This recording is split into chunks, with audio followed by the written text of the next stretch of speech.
Hi, how are you guys doing? It's stream number 190. It's a Friday for me, and I'm going to be working today on some refactoring and some fixing issues and to improve my organization about the issues I have so that I don't have them all in 4 different places, but maybe just one place. That would be nice. I am working on a game. You can read more about it there, or you can simply log in there. So here's what the game looks like. It's a lot inspired by old games like the Ultima series. So it's top-down 2D pixel art. You're represented in the game by a little tile that you can move around in the game world. And there's in-game chat. Hello. And I'm working to fix some of the issues that came up while building what I have so far. So I have the ability to paint the world here as an administrator. So I could add a mountain down here if I wanted, or take it away, or you can even punch a hole in the world there.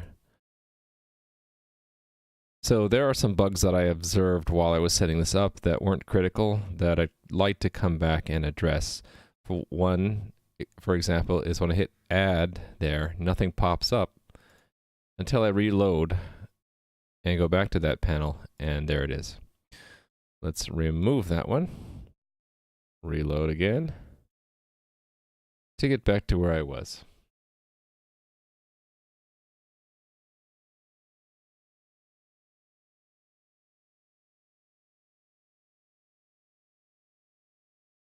Okay, another issue that people kept running into, I want to address that today as well.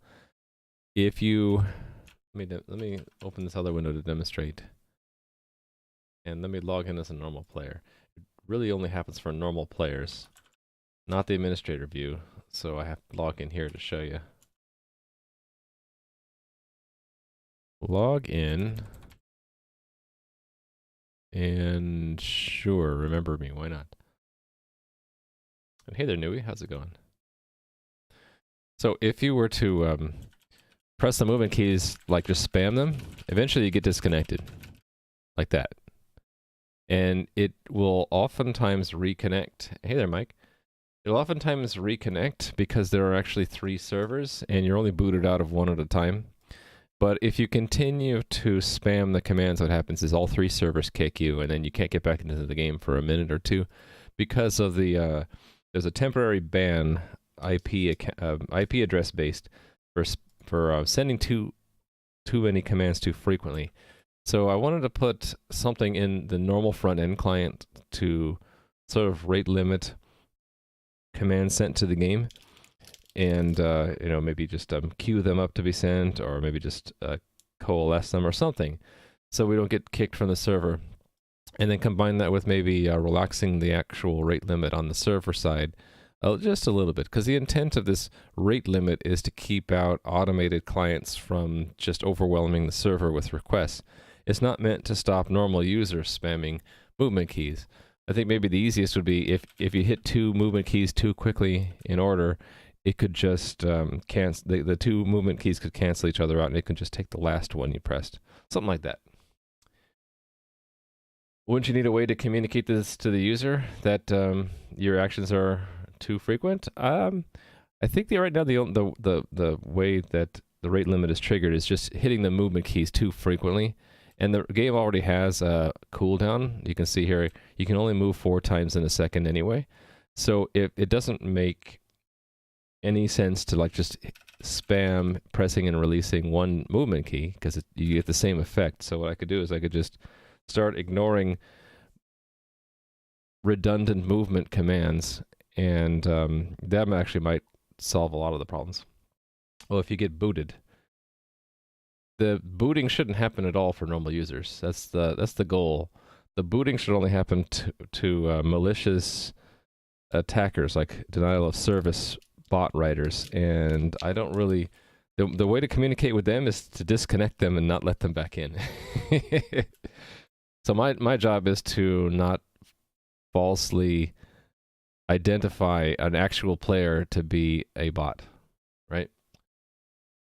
So I'll make an attempt to do that I could, yeah, I guess it could always, there's no way I can guarantee it will never happen. So one thing I could do is if you do get booted that way, the client could show something like the game has temporarily disconnected you because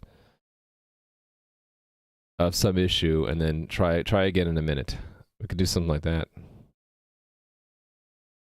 So since I hadn't thought about that, let me put that in my notes. I don't need this page anymore. Oh, and Mike, I saw your VOD on killing the weeds and showing off your car. It was great. You're now officially a variety streamer. I like it.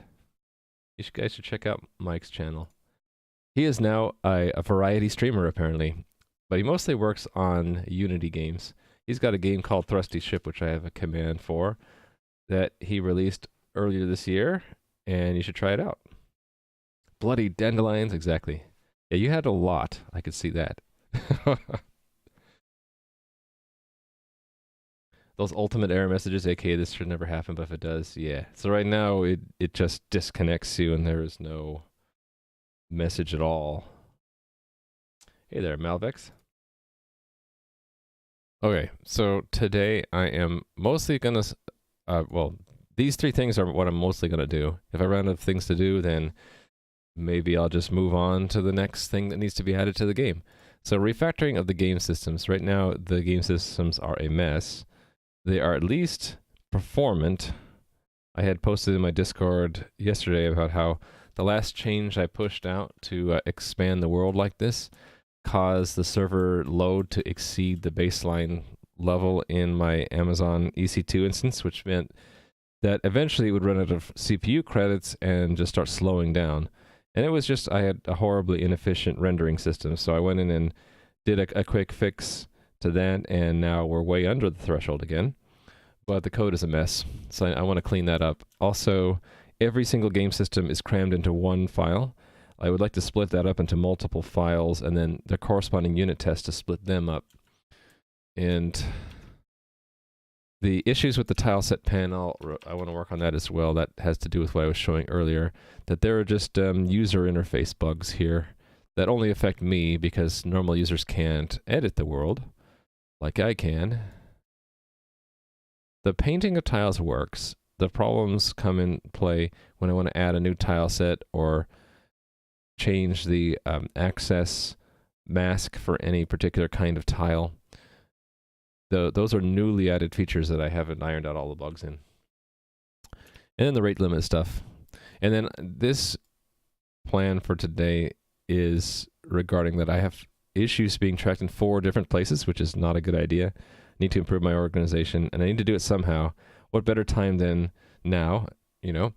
So I decided I'm going to use what I have issues linked to in chat, which is a special GitHub repo just for issues. So I don't think there's anything there yet, but I would like to funnel everything into there, including the in-game tickets, which I can see here. So there are quite a few of them. A lot of them from Nui, who's been very helpful in the stream and has scored a lot of points that way. And I would like to have each one of these eventually link, like as in if you click here, there should be a link that actually is a clickable link to the GitHub. But for now, I think I'll just manually put it in the notes. Oh, I want to make a GitHub issue for every one of the tickets open that was actually a bug. So, and then I have stuff in Trello, which I really don't think is a good idea to use for bug tracking. So I want to move all my bugs out of Trello, and then I have a whole bunch in my notebook that need to be promoted to the notebook, to the issues GitHub. Stuff like mostly viewer feedback, like some of them, like Ken Commanix opened 2 tickets here and I noted it, but there's some other things like Nui's idea here. I would like to track that somewhere, not in my notebook here. That's what I'm going to be working on today. Hey there, Mr. Love Pickle. So, yeah, so we have a little game world now. We didn't have this before. And a normal user cannot move onto mountains or over the ocean. This little area that Nui is exploring here it was a little joke. One of my viewers ended up staying logged in, and obviously it was AFK, so I teleported them to here and we built a maze around them, and I said, try to escape my devious maze. It kind of looks odd now, so I think now that the joke's over, we're going to remove it. So first thing I'm going to do is prevent anyone from getting there, and then we're just going to paint over that whole thing. So this is going into the entities for every tile here and just replacing the tile ID. You kind of see as I mouse over, every tile in the game has a game entity. Most of these entities only have two components, a position and a tile, which the tile says which tile set and which tile in the tile set. And players or the admin have their own entities, which have more components like input and camera and capabilities, like the ones that I've added most recently. Oh, someone's new. So when a new player joins, their name is masked out temporarily until I can go in and verify that their name is okay. So Malvex, that name is acceptable. So what I do is I hit unmask. Now they show up in the game. I don't have it retroactively update chat, so that's maybe something I might want to do. And in addition to them showing up masked initially, a ticket gets opened that if I didn't want to unmask them, I might use this ticket to negotiate, like, hey, could you please change your name because of some problem with it. But most names are okay, so I just close and lock the ticket, and I'm done. I'm going to move to my admin mountain here where no one can get me. My normal user account here. Yeah, so the world isn't too big yet. This was big enough to elicit the performance issue I saw post-stream yesterday, which I went and fixed. So now I think it could scale up a lot bigger. The problem was that every game tick, the rendering system was looking at every single tile in the world to see if any of them moved, which is really absurd. The solution was every time a tile is moved, like if I move to one square to the right, my entity gets temporarily added to a special set called the dirty tiles set, because I didn't come up with a very good name, so I picked dirty tiles for now. Anyway, anything in the dirty tiles set is looked at by the rendering system once, and if it moved or if it changed shape or changed name title or whatever, that is sent to all the cameras open in the game. And then everything is dropped from the dirty tiles set. So the game now is very efficient in tiles in that it won't even look at any of these tiles unless they change or a camera moves and needs to know about it. Hey there, Mr. Balrog. Mr. Balrog, do the Mr. Balrog dance. How are you doing today? Yeah, so the only colliders I have in the game right now are water and mountains. So I had to prevent people from getting lost in the void that lies beyond, I made our little world a set of islands right now. But I gave little hints that there might be content. Like, you go to the edge here, it's like, oh, what's that over there? In reality, here's what it is. There's nothing. It's just an illusion. You go out here and there's nothing beyond that. But I put those little tiles out there to hint that there might be something beyond the horizon for now. So I really shouldn't show this much because it shatters that illusion that there's really nothing out here. Nothing at all. Up to 11 now. Nice. Yeah, those lies, Mike. I mean, don't you probably, as a game developer, you must know this, right? That you do a lot of tricks because it wouldn't make sense to actually have real ocean entities way out there where you can't even see them. So the entities just don't exist. They only exist out here when you can get to them. So actually I can remove all of these entities because they're you can no longer see them. So I'll save the game some and just destroy all these entities. So right click and drag is destroying entities. Woohoo! Destruction. And there's more down here I can get rid of. Shunk. I don't have a flood, destroy, or fill yet, so I had to like wipe over everything. When you create a new account, you see a black screen until you refresh the page? Really? Okay. I haven't tested that yet, so thank you for finding that. Let me give you some points. Malvex. Thank you for that. We'll address that. So test 1, is that you testing then? I'm going to leave that one masked since I think it's just a test account. Okay, cool. And just as a reminder, I probably don't mention this enough, but trying to be GDPR compliant, if at any time you want your personal info removed, you can go to the settings and say delete my account. And if you ever want to get a copy of everything the server has on you, it's the download my data button.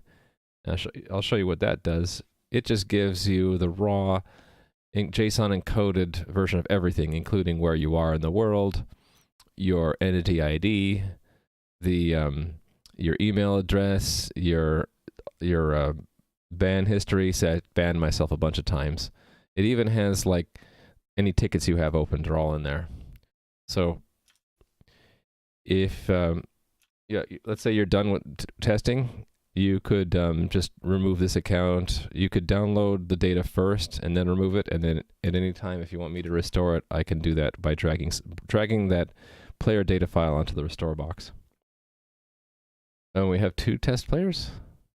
Oh no, one of them was Malvex. Got it. Okay, cool. If you project the map on a cylinder, you can make it infinite. Yeah, that was an idea. That one thing I could do is instead of making this out in an ocean and have the ocean be a barrier, I can make it so that if you move too far in one direction, the tiles start to be loaded from the other side. So I could play around with that in a different zone. I have the idea, not just the idea, but one of the pillars of the game that I want to make is that there are different worlds, different zones, and they might have different rules. So this one might have no wraparound, but I might have another zone which has different rendering logic, which actually would wrap around. Or you could imagine a world.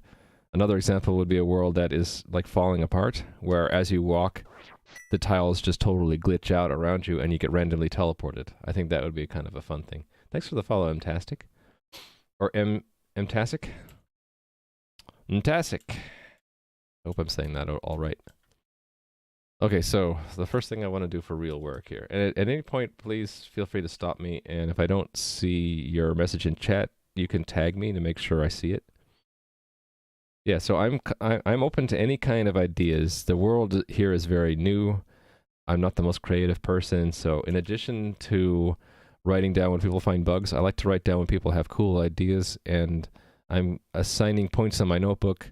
Very soon I want to update my chat bot so that I can have it start tracking the points and have commands that you can type to list your points, and I want to have that bot actually run from the game server so that it's always running, and in-game you can ask the same questions. I'd also like to have in-game the ability to have it link your in-game account with your Twitch account so that if I reward you in-game, or if I reward you in chat in Twitch, you get in-game credit, and vice versa. One of the objectives I had is to link the game heavily with the Twitch stream. So I'm evolving the game on stream. When you see this admin token walking around, that means I might be changing the world nearby. So I might be doing that, and you'll actually see that in-game if you're logged in there. You'll see me changing the world. And so that integration between the game and the chat, the Twitch channel, means that if I want to award my viewers, it would be immediate in-game, and if something happens really cool in-game, I want to announce it in my channel. So, love the environment talk. Cool. A chat golem. Interesting. You hope your 1 point nets you the Raven's Axe of Evil Summoners of Belial +3. Huh. You know what that means, Mike? I'll have to make such an item in the game at some point, just for you.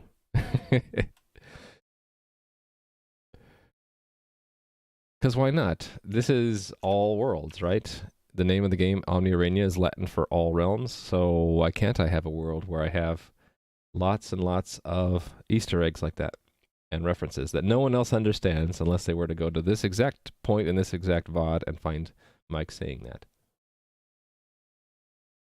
Boss don't seem appropriate for a fantasy. That's true, isn't it? Call them golems. I like that idea. Actually, I like that a lot. I'm going to give you 2 points for that one. We'll call him the chat golem, and maybe I will make that part of the name. Or you say golem. I never really knew how to say that word correctly. I always say golem, but I hear other people say golem. Anyway, yeah, let me try to get to work. I want to refactor the game system, so I'll show you what a mess it is right now. It's sitting in components.cpp. The whole file is 1200 lines long, which is way too long. And if I just show you the different systems, movement system, and I start to scroll, you'll be like, holy crap, that's a big function. And I agree with you. That function is too big. But it gets worse. Let me show you the rendering system. This is the truly bestial game system right here. Look how long this function is. It just goes on and on and on and finally ends. Thanks for the follow, Smith J. Peter. Golem. Yeah, so I've been probably saying it wrong my entire life. So anyway, I think I want to refactor this. So the first step in refactoring, I think, should be I split these into different files, and I'm going to make a special directory for game systems. I think I'm just going to call it ECS, for Entity Component System. So let's just hit this button, new folder, and call it ECS. And maybe we'll start by just moving the components CPP in there. Yes, move it in there. And I'm going to do the same thing with the include path. So we'll make another path here called ECS. Move that components CPP in there. And let me change the build system to know about where I just put those files. So find components and then inject ECS in front, and let's sort alphabetically, case insensitively. Sounds good to me. So E comes after D, but before EX. And then all of the includes of components, HPP, probably need to be updated. I've heard it golem as well enough times now that I think maybe I've been saying it wrong. All right, so this needs to show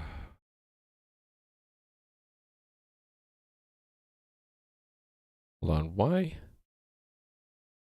Oh, this is the prototype project. I'm like confused. I'm like, yeah, Iron Glove is the prototype project, which I still have a link to.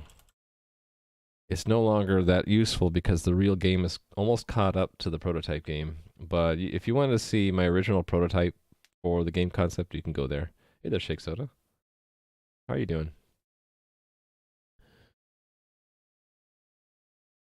All right, so of the actual include paths, here's one. So that's ECS/.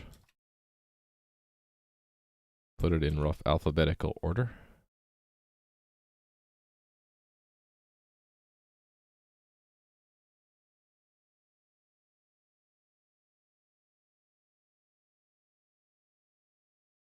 ECS/. IntelliSense is going to get really confused for a little bit till I build again. Okay, let's build and make sure I didn't mess anything up.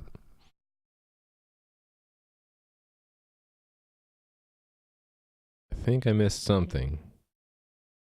What did I miss?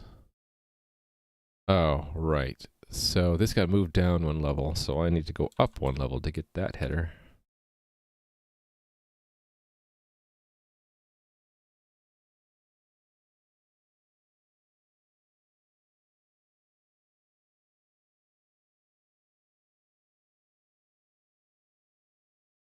Oh, yes. You know, I watched a talk from Jonathan Blow yesterday about how software technology he thinks has been degrading over time because people just accept the fact that software fails randomly. And here's an example of that. the linker couldn't open the output file. And I'm like, why?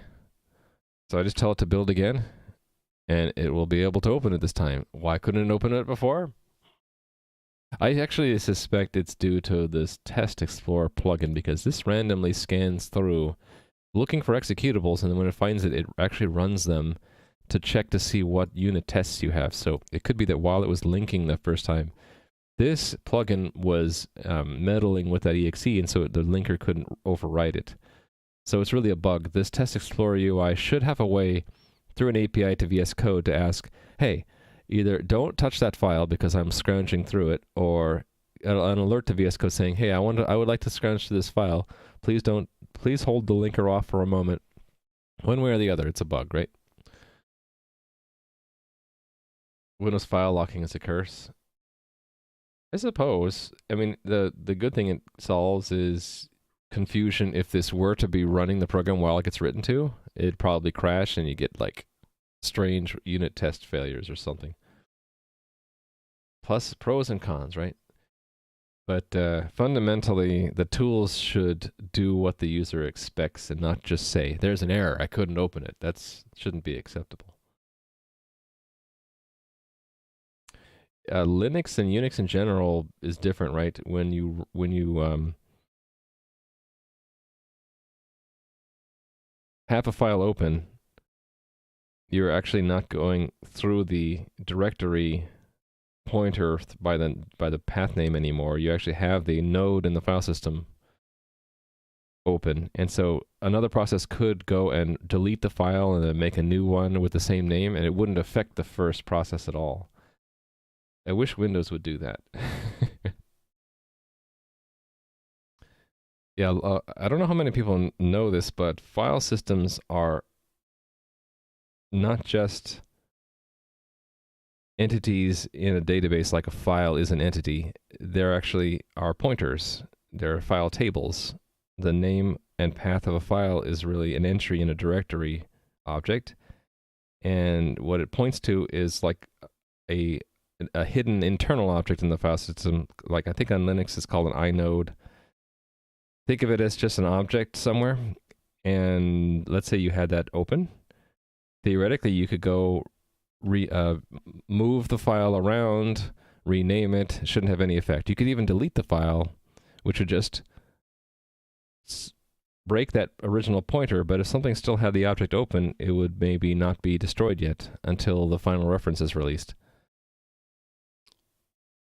Windows, it's too bad Windows actually doesn't behave exactly like that, but that's what I'm used to from Unix. I don't know, that was a weird rant. Sorry about that. Let's run all the unit tests to make sure I didn't break anything. It shouldn't have any effect. I just moved the file around.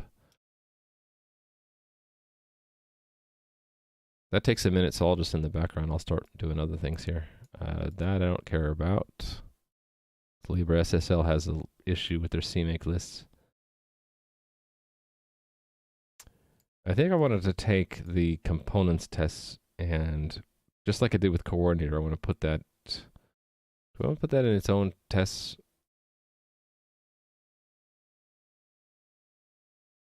I think I just want to make a directory called ECS and then split the tests up there.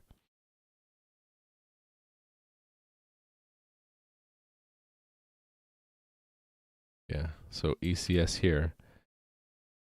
How are we doing? Build or test? Almost done? Done. Everything passes. Great. Okay, so let's move that in there for now. Update this CMake list to reflect that. ECS / build again. Spent a bunch of time yesterday refactoring to pull off network sync and the world state between all players. Oh, nice. Right, so in your game, the game client or the player holds some authority over the world state, is that right? It's different than my game where the player is totally a thin client. So as I move through the world here, the app in browser has no idea about the state or structure of the world per se. It's just told what sprites to draw where. All of the state ultimately is only on the server side, so I don't have to worry about network sync so much. I do have a cluster. So on the server side, there are 3 servers, and they talk internally to each other, but the player is not involved in that at all. So your game is different, I guess. Yeah, players can affect things. Yeah, so for mine, when a player requests to move west, it's just telling the server, I would like to move west, and the server could ignore that, in which case you don't move at all, which is what happens if you try to move over water. We're telling the server, hey, please move south, and the server says, nothing, because you're blocked. I might change that in the future if I need to have like client-side prediction of movement to account for lag. Then it's possible the client could say for a moment, yeah, I think we can move on water, and you might move onto the water only to be yoinked back by the server. But I don't have any of that yet. Oh, the file sharing? Yeah. It's not perfect though.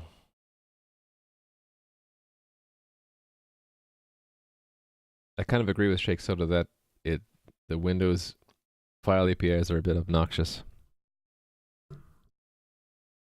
Executing a file is a little bit more than opening it for read, right? It does also some mapping of memory pages to the file, and does a bunch of caching, a bunch of other stuff. Bit gross in Windows. Okay, so this was running, right? And this should have updated to put... Okay, I expected this to go in a subdirectory. Oh, wait a minute. No, it doesn't. All right, that's why I had to use naming here. I had to have the name here because the Test Explorer doesn't have more than 3 levels in its tree. I'll need to do the same thing. I'll need to rename this to be ECS tests and then underscore something else. Does that mean I want to name the directory ECS tests? Because I have coordinator tests? I think so. Let's do it. ECS tests. Change this.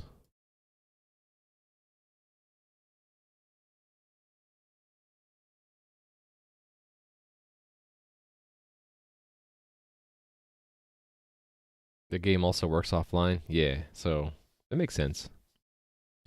It's a different approach where I think you would call it more an ad hoc or peer-to-peer game at that point, right? Or it could be, it's a single player game, but can be extended to a hosted multiplayer game. Yeah. You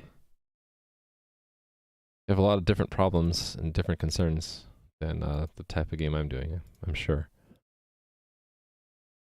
All right, now how did I structure the comments?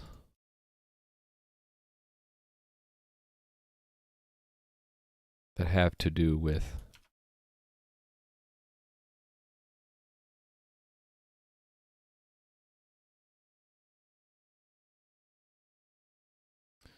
So I think the way I want to do this is duplicate this. Going to break it up by system, I think. Let me see, what systems do I have? Oh, and I should have a common like I do over here. Let's actually rename this to be common, which means I'll want to have a common.hpp and split the declaration of the fixture up from the tests. So how did I do that here? Did I use a namespace? I did. Okay.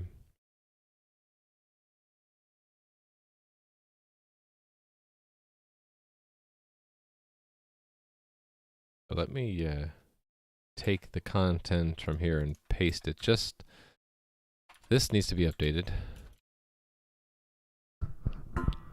Come on, Mike, cooperate. And I don't mean mic in principle, I mean my microphone. My microphone's not cooperating spatially with me today. While common, this module declares the base fixture used to test the...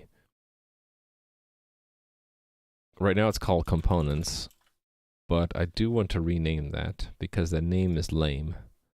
This fixture is subclass to test various aspects of the class, including... Oh yeah, we'll just list them. So, movement. The game's movement system. Rendering and tileset, right?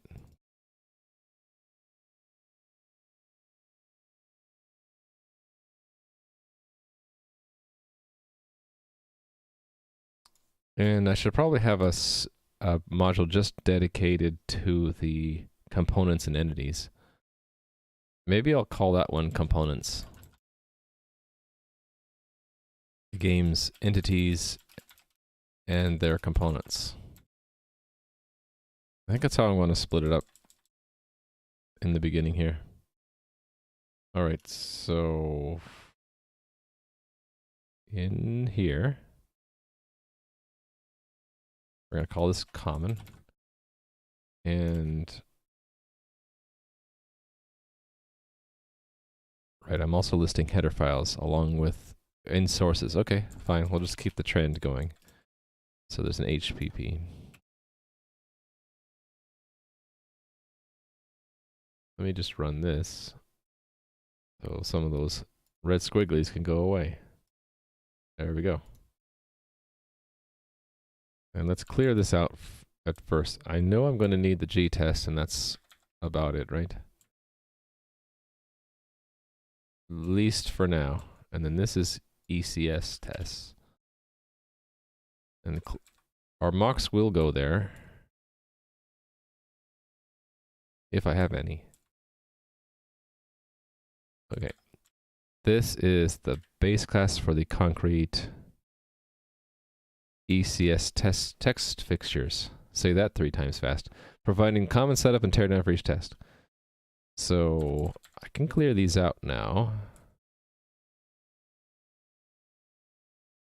Only I know I will need a constructor. I think I need a constructor. Actually, I'm not sure. Not sure why I had a constructor before.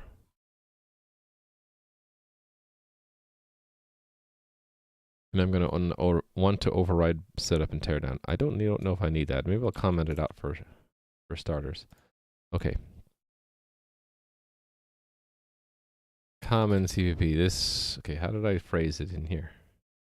Why write it when you can copy it? Right?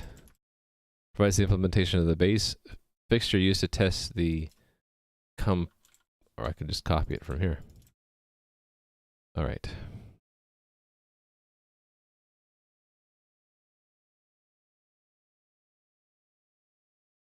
Okay, so stuff like this needs to be moved into the header.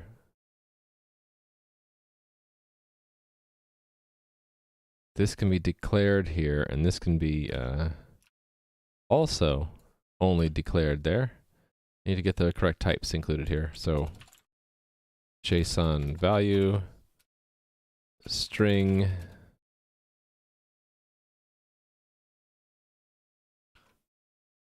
what did I include here? Oh, I never included IOStream?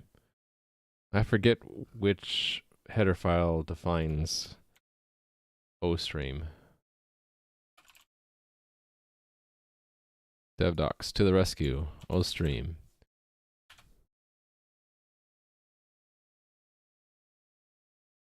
OStream, I should have known.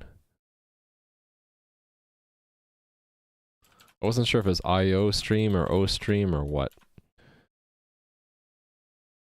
Okay, what else should move? Okay, this, we'll just name it now. And I only need to put the class name in front there. And take this out and do that.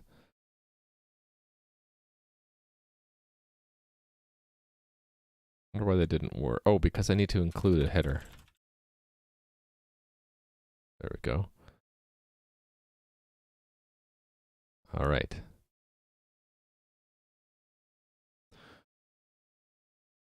Okay, so I do have some properties in the and methods, so I'm going to copy these. Paste them here.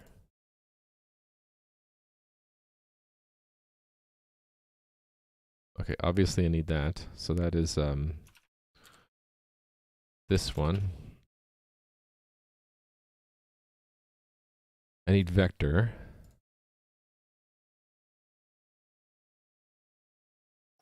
You shan't what?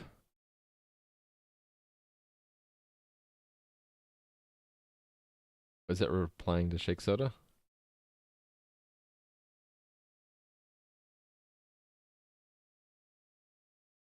You shan't cooperate. I forgot what I said. Old reference, okay.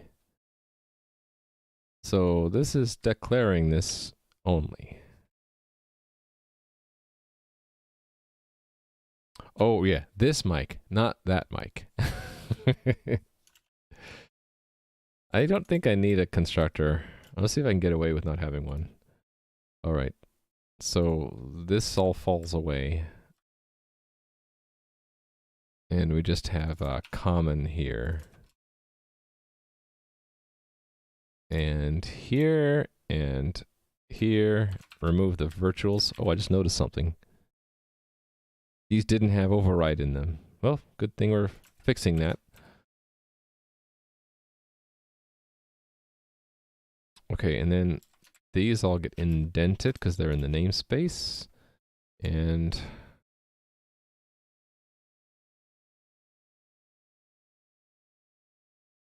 right, so I just need to say common in front, right?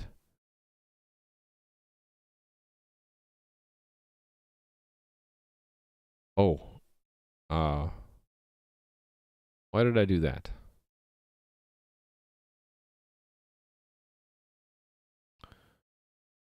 Probably to give it a name so it didn't show up as common, so let me fix that.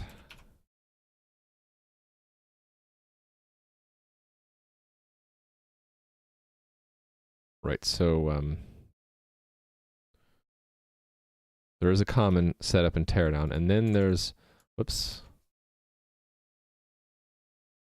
just the this is, yeah, I remember this. This was just a placeholder for overall tests of the entity component system that don't fit into any sub fixture.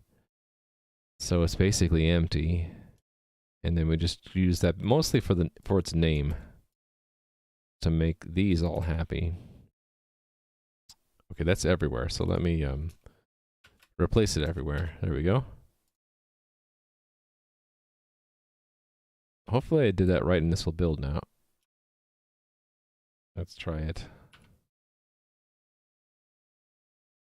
Then the next step would be to make other fixtures derived from that common one and then just peel off the tests and put them in the right places. So this shows now ECS tests and has everything in it. Now I get to split them up. So making do I need a header and a CPP for each one? No. So copy paste. We'll call this one components. Because that's what I said in the header, right? Components. Components, movement, rendering, tile set. Let's do them one at a time. So adding ECS test components.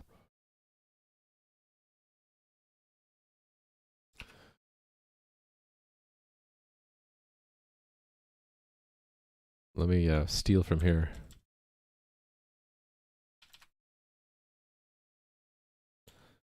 So I'm going to go globally search replace that in a little bit to be ECS, I think.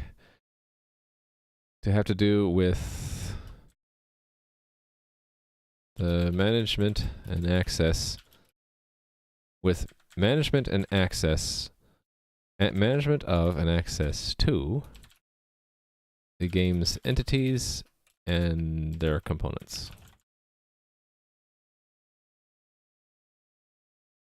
Yeah, so we include the same one, but I remove the common stuff. And then I replace this name with components. Oh, wait a minute. No, it's ECS test components. That was the naming structure I used back here, right? Yes. All right, and then I put this for the ones I want to keep in this fixture. So yeah, create entity, destroy entity, create component of type, destroy component of type, get components of type, get entity component of type, get components of type should not create one, set. I'm gonna consider serialize is not part of the overall management. Neither is deserialize or clone or deserialize from null or movement system. Yeah, so probably all of these get to go. Rendering system. I'll just go and delete everything else. So it's just down to an and including this one. So that means I'm going to go to the common one, find where that one was, and then take it and everything before it and delete them. Like so. I did that right now. I've split some of them out to go here now. So now ECS test is slightly smaller, and ECS test components just has the component stuff. Okay, that's nice. So we're going to keep doing that. Take this, actually, hold on. I'm not going to do that. Delete that. I'll take this one and duplicate it and call this one movement. And we'll go rename things here. Oh, I have double space there by accident. Let's fix that. Okay. It have to do with the game's movement system. All right. So this is rename this to, actually, what am I doing? Just keep that and delete everything else. Now I'm going to go to the common and find the movement system related ones and copy them. Movement system update. Is that the only one I have?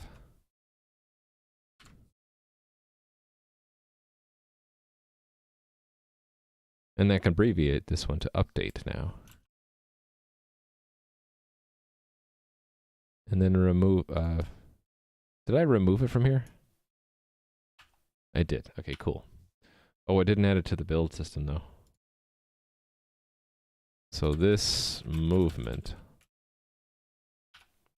What made me choose React over other frameworks like Angular and Vue? I tried out Angular for a while, and I didn't like how heavy it was for a small app. So it's like it's nice if you like a one-stop shop for every framework element you might need. But it seemed too heavy for me, and also other people I watched on Twitch were using, more of them were using React than Angular, so then I tried React and I'm like, oh, I seem to like this a lot better. So it's very subjective. And to be fair, I did not even try Vue yet. I wonder sometimes if I had tried Vue, maybe I would be using that now. From what I've heard from people who've used all three, is that they're all three good frameworks for different reasons. They each have pros and cons, and so the prudent decision would be to learn enough of all three so that when you have a job to make a new app and you're trying to decide a framework, you can consider all three and say, well, for this particular app, Vue is best, you know, or React. So I didn't do that. I just picked React mostly because it felt a little bit better to me than Angular, and other people were using it, which is a horrible reason, I know, but that's the truth. I mean, I don't dislike it. I like it well enough. It does the job for me right now, so I don't have much motivation to go look at the other two. But I probably should, just to be fair, right? Okay, so ECS, that works. That works. I should run this again anyway. Okay, so I'm going to continue the trend here. The, hold on, where am I? Take this, duplicate it, call it tileset for the tileset system. All right, and then find the tileset related tests. So rendering system, that's rendering system. There we go, here's one. Tileset added. Tileset changed. Tileset removed. Tileset not removed. Okay, those all remove from there and add here. And then just fix the names of the tests here. I'm going to do a couple things here. That, and then I'm going to go and I'll do that, Control Shift L, left arrow, and then just delete the front of it.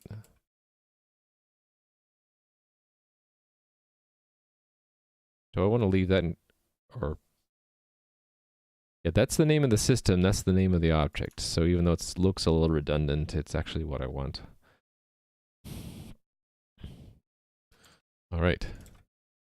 Tile set. Build this.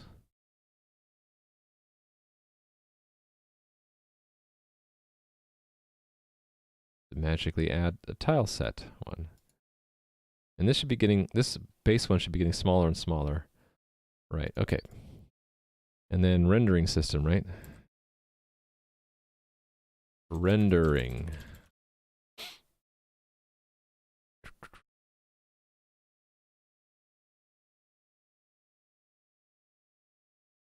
Rendering.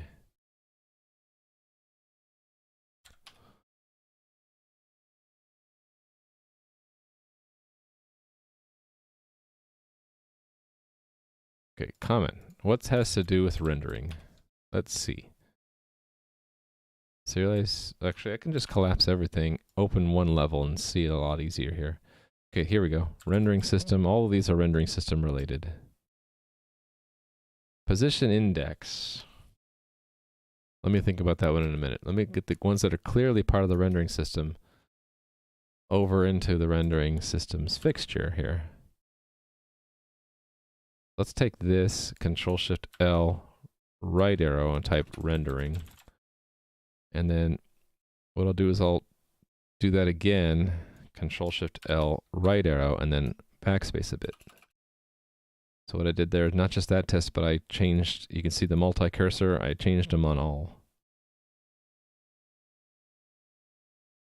Okay, let's try that.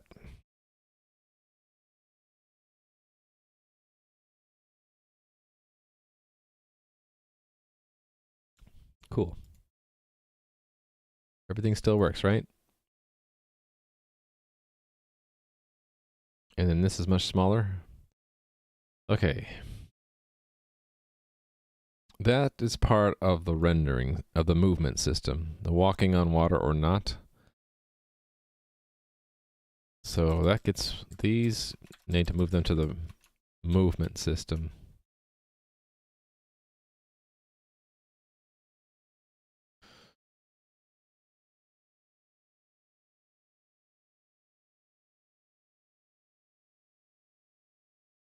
Okay. What else? I'll decide about position index in a bit. Destroy entity without component which other entities have. That is part of the components. That goes there.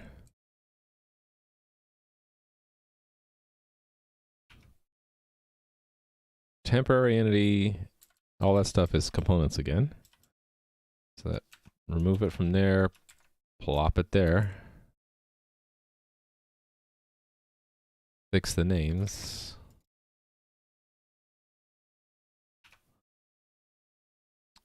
New camera gets sprites and tossets. Camera is rendering system related. So that moves to rendering.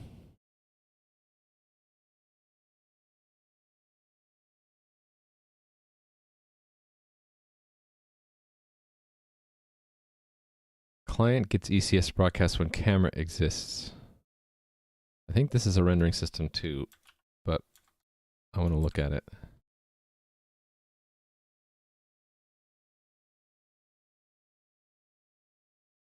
Yeah, this is a rendering system test.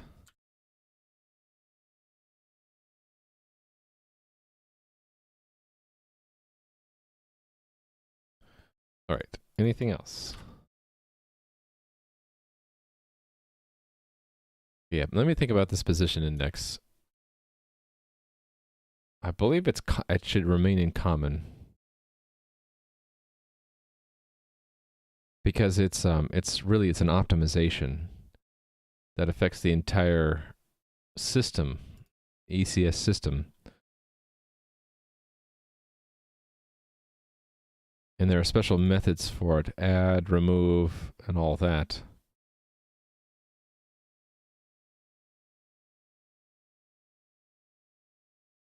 And I got a little sloppy and stopped commenting here. I need to fix that at some point. Yeah, that position index, who touches it? It's got its own helpers. It should almost be its own type. Right now, it is not its own type. It is just a map from position to entity list.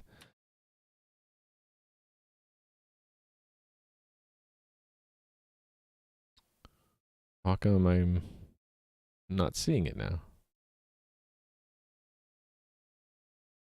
I am lost. Oh, I'm in the header. That's why. Okay, there we go.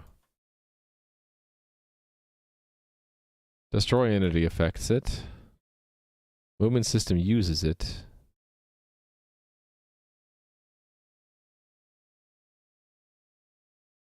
Yeah, it's a cross-cutting concern, so I think it remains in common then.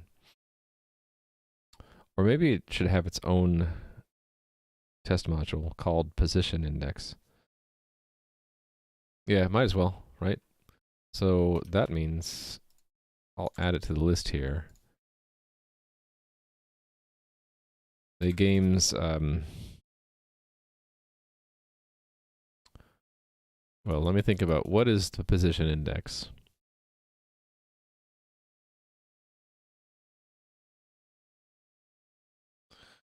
The data assembled to optimize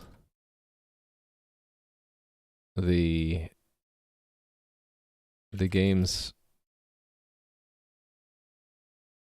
searching for the game's searching for components for games searching for entities that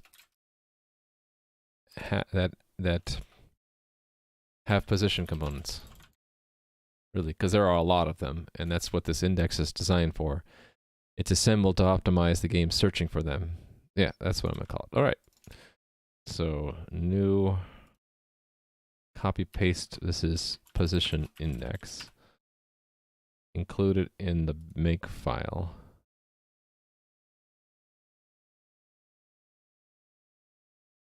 Position index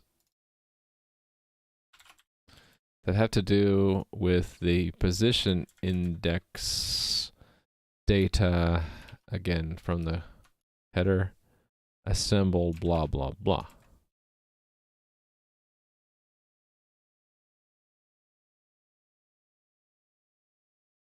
Let's just say that. Okay. Okay, and then this. Oh, the search and replace site. I'm like, how did that get renamed already? I'm like, I search and replace did that. Okay. So common, all of these move there. My objective is to try to make the common very small. And because this is sort of the junk drawer for the ECS, it should only have really, really general overall tests, like serialize the entire ECS system, or serialize all entities, right? Deserialize from, sure. So, and no, I'm not talking to you, Siri. Go away. Position index, paste. Let me just do Control-Shift-L, right arrow, and then type position index. And then I can do this trick, Control-Shift-L again, and then backspace. Build.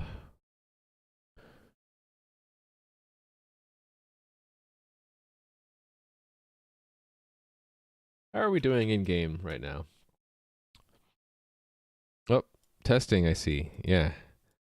The React library I use to put chat messages into the DOM guards against all that stuff. So try your best to do an injection attack. It shouldn't be possible. Unless there's a bug in React, I guess. Did anyone create an account recently? There's test 2. We'll leave that around. Mask, that's fine. Okay, we're good. Okay, let's run everything here. It would be cool if I could make another level in the tree. That way I wouldn't have to click 6 times to run all the ECS tests. But sadly that's not the case. Maybe some future update to test Explorer will do that. Okay, but the good news is each one of these should be a manageable set now. Okay, so the tests are all broken up, so I guess I will break up the code that it tests in a similar way.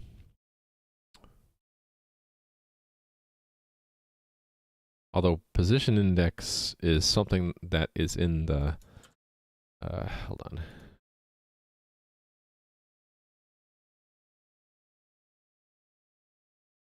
Components.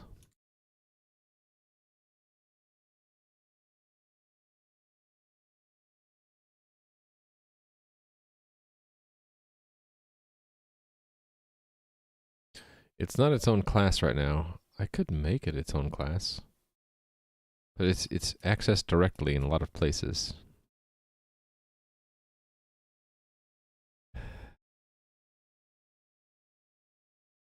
Yeah, right now it's a variable in the implementation of the ECS. Maybe we'll just leave it where it is. But I will break up the systems though.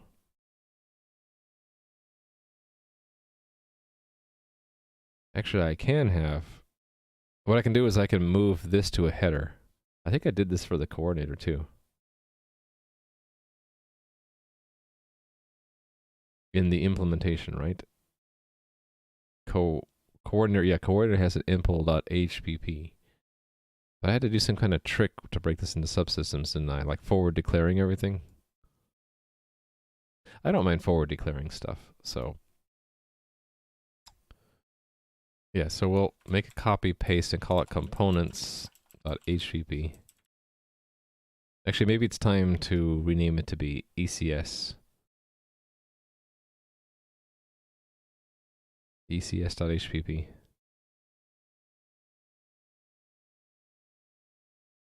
The name of the directory it's in is already called ECS, though. I'll think about the name later. So this...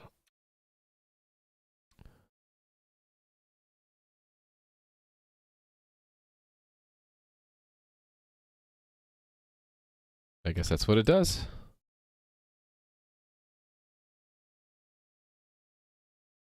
It declares the realm server components impulse structure.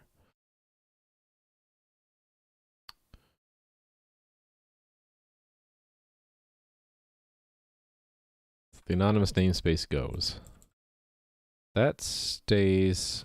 All of this goes. That stays. Let me see if that's what I did here. Yep.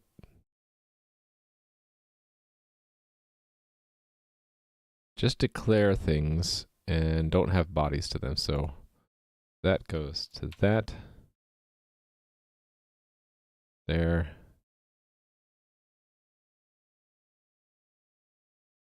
Blah, blah, blah. Hey there, Ken Comatics. How are you doing? I'm doing refactoring right now, and then after some refactoring, I think I'll fix some bugs. I don't know if I'll get any new game content done today.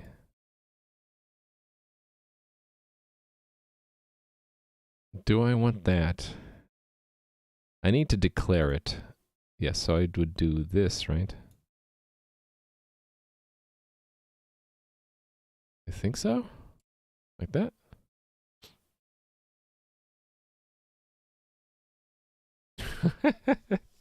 That's what 4-year-olds do, I suppose.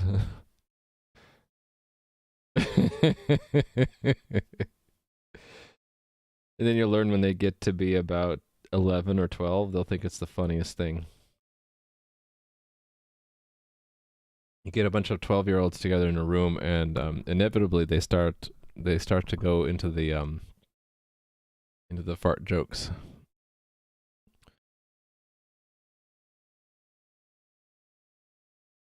Okay, yeah, this is where it ends right here.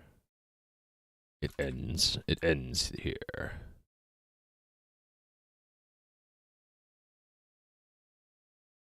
Wow. 4 years old and she already thinks it's funny. I guess she'll continue to think it's funny for a while. Okay, I need what, do I have the right headers? Okay, it doesn't like anything here because it's not included here. So let's fix that. And then I need to, well, I don't need to, but I should just list it here in source.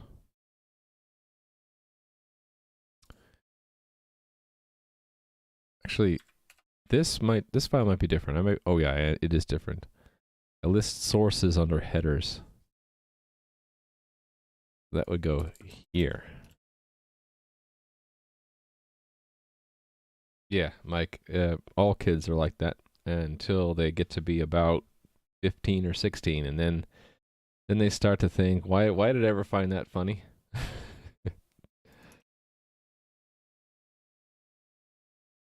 Components HTTP save. Okay, so I don't want to redeclare everything again. So get down to where, so this is all removed. Down to these methods, and then these methods have to say components impl that. Let's go ahead and put that in the clipboard. Outdent all these things, including all that gross game system stuff. Down to here, outdent, delete. And then this needs to say that.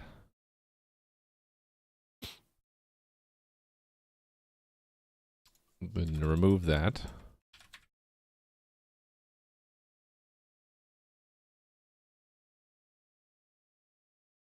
Ugh. Too much code, too much scrolling. Much scrolling. So much scroll. Okay. Actually, these are helpers, right? That one and that one, these are helpers, so they ought to go into an anonymous namespace, really. Oh no, they use feed. Okay, so that means these are methods I need to declare. Did I declare them? I hope I did. I did. Yes. Okay, so we're good.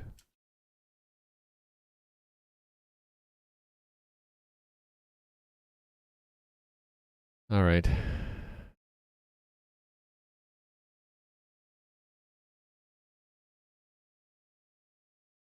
have a feeling I didn't get the syntax for this thing down here correct, though. Where is system declared?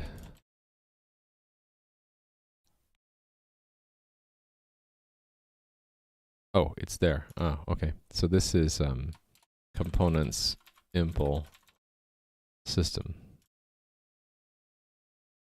Why is it not liking that? Inaccessible. Why is it inaccessible? Inaccessible.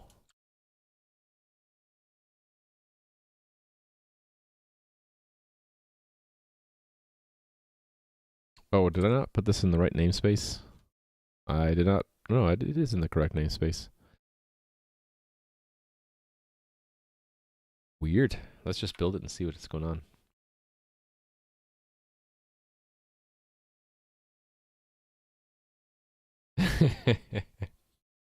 Why must you belch at the table? Just explain to them that for the longest time in history, belching was a compliment to the chef. That's what my dad would always say. I'm complimenting the chef. But you already said that. You're expressing appreciation for their mother's cooking. That's a much more elegant way of saying I'm complimenting the chef. I care not that it embarrasses your boyfriend.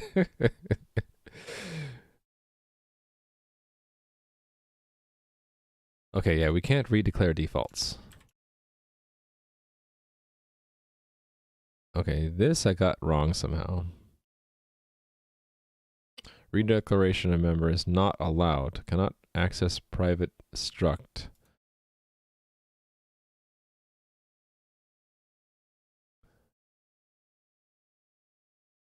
I believe it's because this is an initializer list, and that really does only belong here. But I just wasn't sure if I could do that.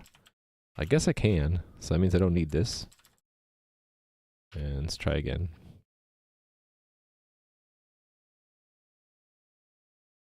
Oh, wow, it actually worked. I expected more problems than that, frankly. Okay. So that means I can start splitting up the systems into their own files, which is what I was thinking of as my first big goal here. So copy, paste that, and call that movement.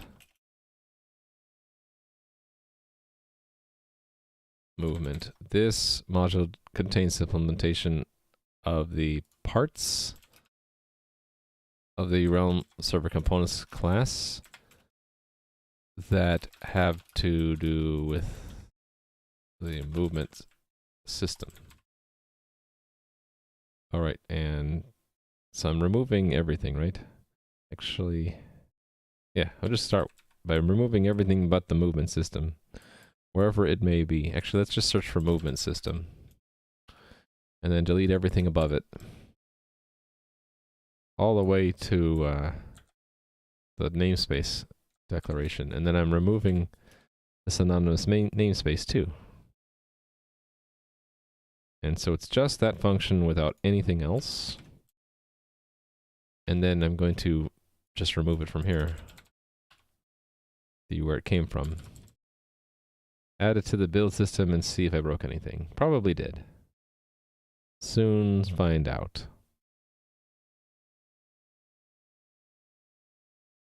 Down here. There we go. Why is your name not showing in game? Probably because you just created an account and I haven't okayed the name. So yes, that's an automatic system. If you create an account, you might have created it with an objectionable name. And if so, I would go into this ticket that gets created and type something here like, please pick another name. But in this case, the name's fine, so I would just close that and unmask your name, so now you show up. Welcome, Monster Slayer 33. Yeah. Oh, what Mr. Balrog said. By that time, the laws will have changed, and anything not politically correct will give you 2 years in jail. Gosh, I hope not. You coded something and it worked. What's wrong? You know what it is, Mr. Balrog? There's secretly a bug in there. It's just hiding. Can't begin to describe how much you're looking forward to being an old man. You'll be able to say whatever you want, whenever you want, annoying and rubbing everyone the wrong way. You'll have some kind of biological right to it. That's true, I suppose. One of the benefits of being old. So you just don't care what people think anymore? Okay. Build. No work to do. Hopefully that's a good sign. This still passes. All right, so we're going to continue. So like I did movement, let's do rendering. It's its own component. Rendering. There's the test for rendering. There's the, so copy, paste, call it rendering. Replace movement with rendering. And then drop this code, because we're going to pick it up from here. Rendering system. So cut, paste, build.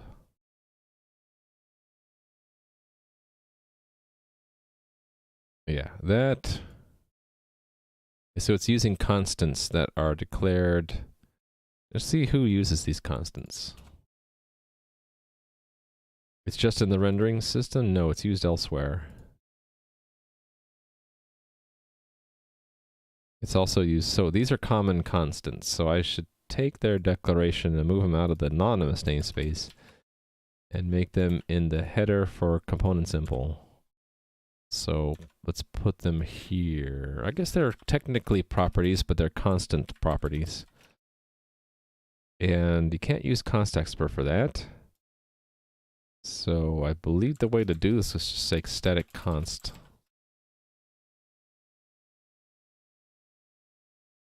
And we can get away with that because they're simple types, right?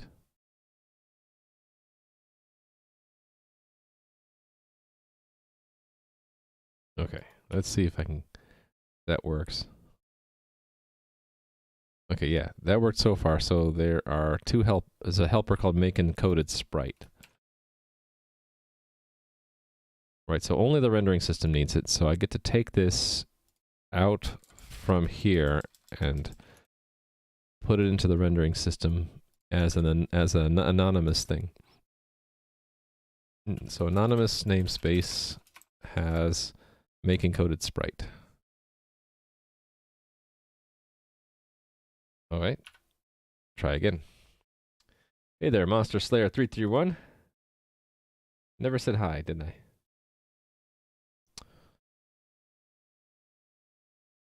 None if I are not declared. Oh, add encoded. Who calls add encoded sprite? Make initial. Oh, the rendering system. Oh, right. Okay, so the rendering system should have complained about some stuff here.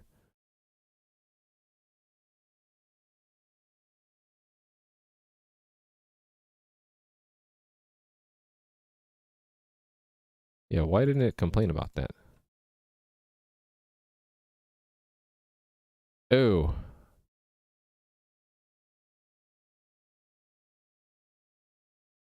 Hold on.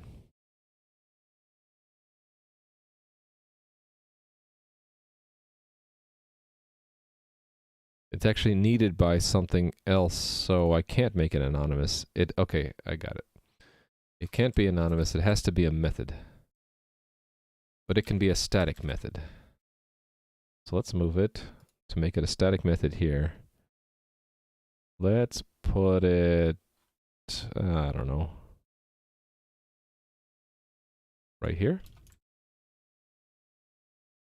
So declare it here, and the implementation will be right after destroy entity.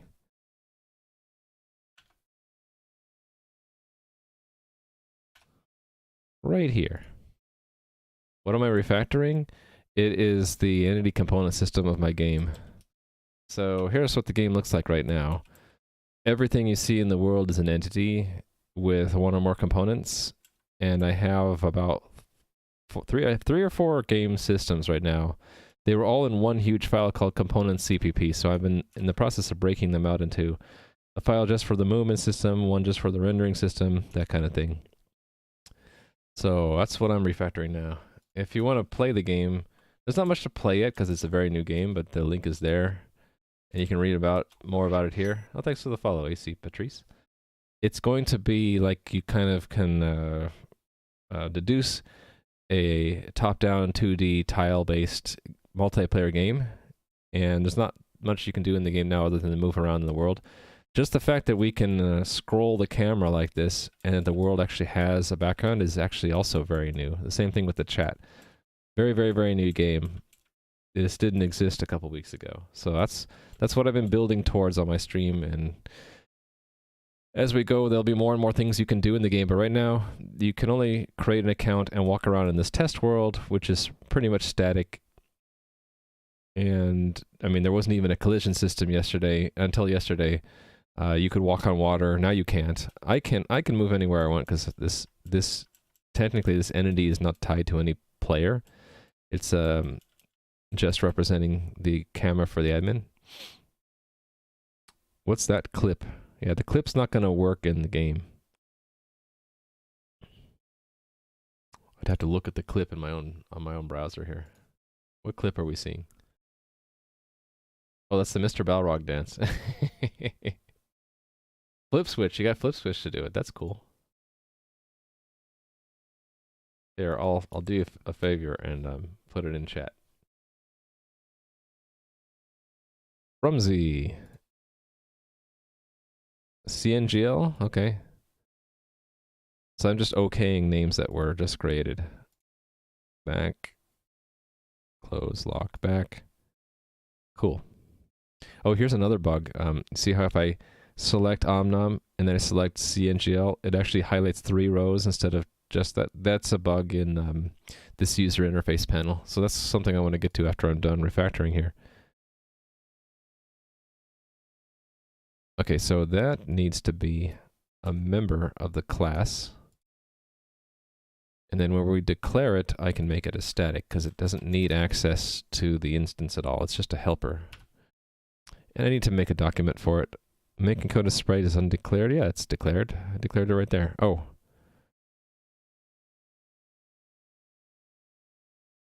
Do I have 2 copies of it?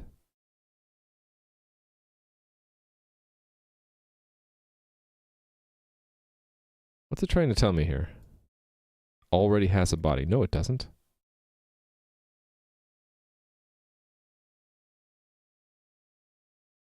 Oh, yeah, that's a mistake. I meant to only declare it there. Cool. And then the other problem was down here, it should just, actually that should just work.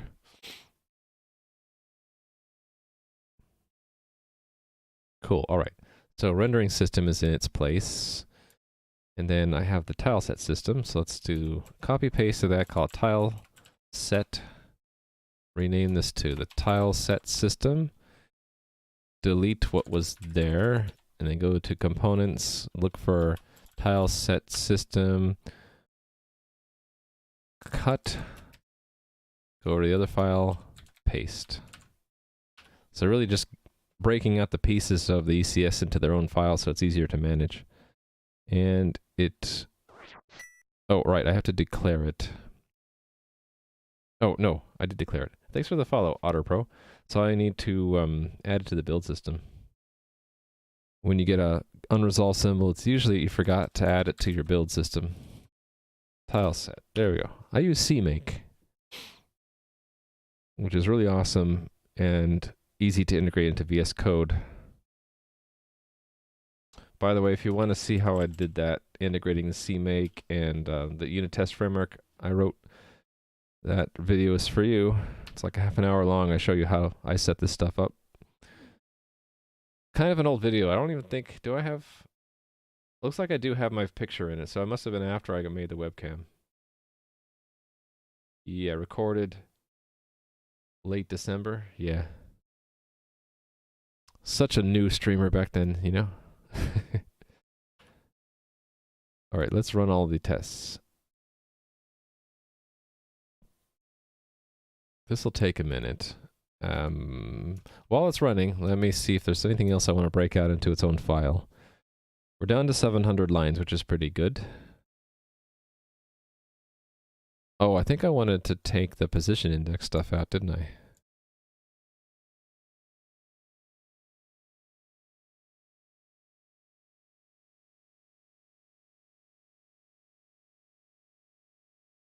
Hold on, what's this?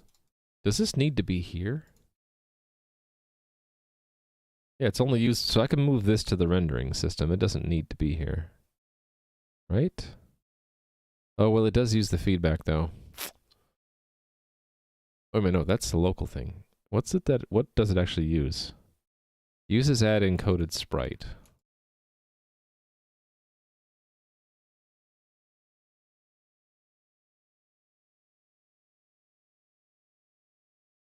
And that's used by multiple things, right?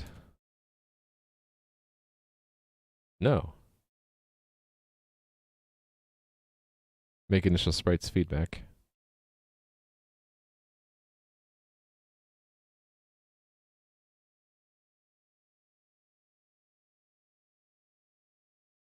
I have a feeling that this could all be moved to the rendering system. Okay, Mike. Have a good rest of your day. Hey there, Clayman.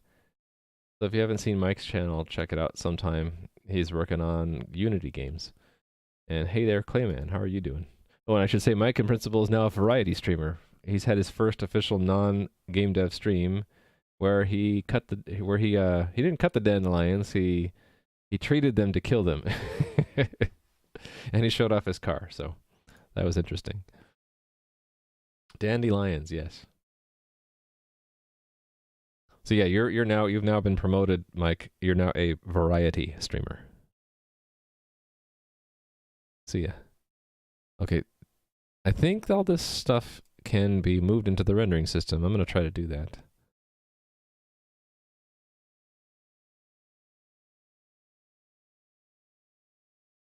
Yeah, why is so starting from here down, all this can be moved, I think. Let me attempt to move it to the rendering system as an anonymous namespace. I might have to fix up some of the scoping, but it should still work. Yes, so we'll remove this part.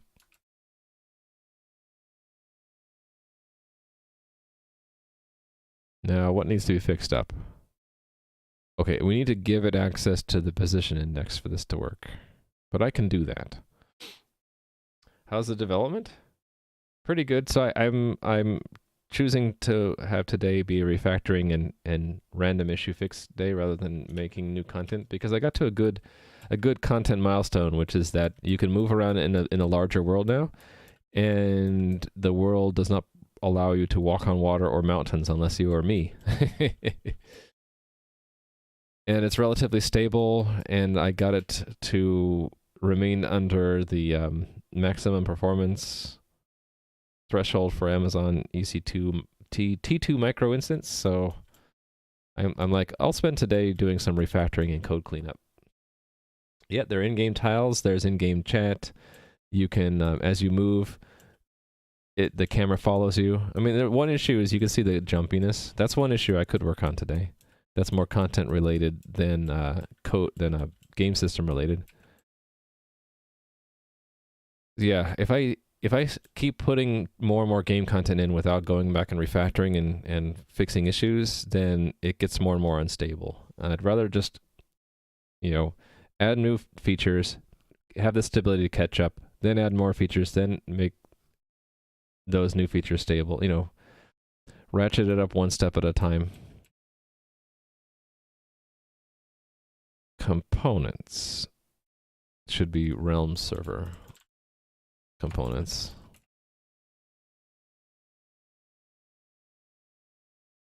So this will work if I provide access to the position index, and this only needs constant access to it. So I will say that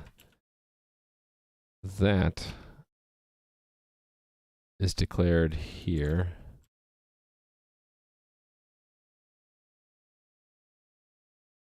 Oh, it's actually declared in components itself. Okay, that's nice. So I can say const realm server components position index.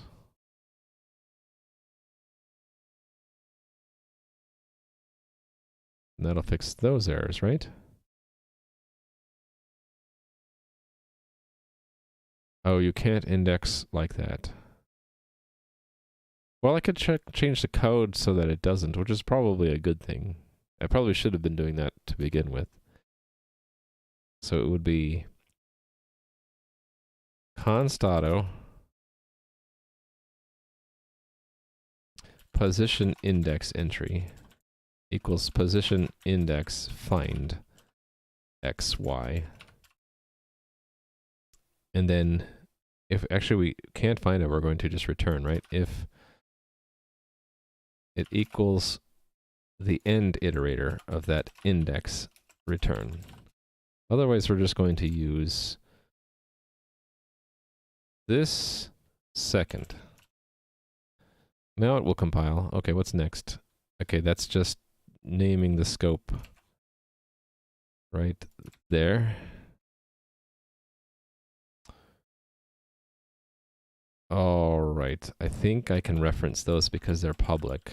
and they're static. Component. It's just going to be, the name is going to be a bit long. Inaccessible. Inaccessible. Inaccessible. Oh, that's right. You know, what I'll do, I'll promote them. So max view distance will promote to the outer class. Because why not? Otherwise, I have to pass it in as an argument or something.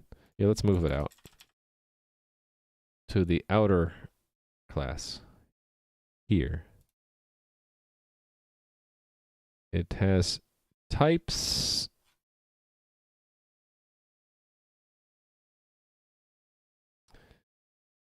So it has properties now. But they are static const properties. You call the rendering system, but what does it actually render since the browser renders stuff? Oh, what it's rendering are the sprites. Literally, it is rendering the message that you see in the network. If you look at the network tab, okay, I need to refresh to see it. And let me do this off screen to make sure I don't leak any keys. That does not leak any keys. Okay. Hold on. Let me do this again. Okay, there we go. So you see these messages, remove sprite, and this other one, sprites. That's what's rendered by the rendering system. It's telling the front end what tile offset from the center and which tile from which tile set to draw there. That's what it's rendering. So render is sort of an overloaded term, right? So the rendering system's making the messages sent to the front end, and then the front end renders the graphics from that information. Hey there, Spheris. How are you doing? Spheris is, or I should say Spheris, is another great Twitch streamer. She's also working on games in Unity, so check out her stream. Also, she is pretty talented in using Blender, much more than I am. The map system, well, it's rendering the viewport that the player will have in game. That's what the rendering system does. So it doesn't, the rendering system ignores any tiles that are not viewable. So any other zones or any tiles beyond the viewport range are not rendered by the rendering system. But yeah, I guess you can say it's the map system then. I think you're pretty awesome in Blender, Spheris. I would probably take 10 times as long to do what you do. I would not make such an awesome looking sword. Mine would probably look like crap. Yours looks like an actual real sword, so anyone who can do that is good enough in Blender to be admirable, in my book. Okay, searching for this. This should be fine now. Only, yeah, it needs to be, it's kind of ugly. And you know what I can do here? I don't do this that often, but I can break this up into 3 lines and then outdent that one. And it doesn't look so crazy. And the same thing with this one.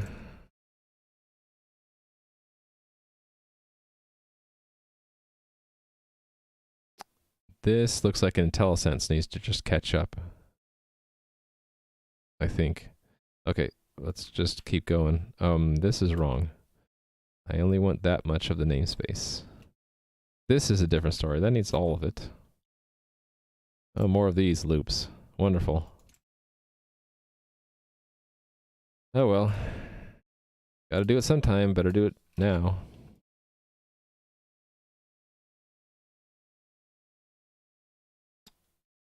A bunch more. I wonder if I can do this with multi-cursor. I bet I can. Let's do multi-cursor. Multi-cursor is so fun. Click, click, click, click, click, click, paste. Now, click here, here, and here, and hit enter. And then control arrow over, backspace enter, control over. This one, not quite right.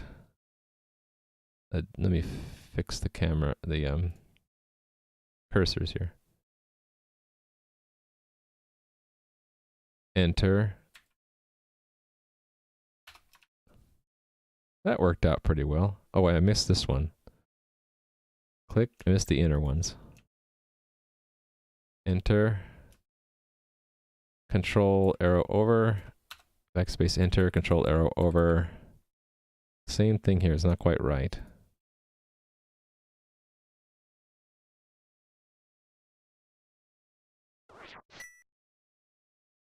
Thanks for the follow, not Pikrua.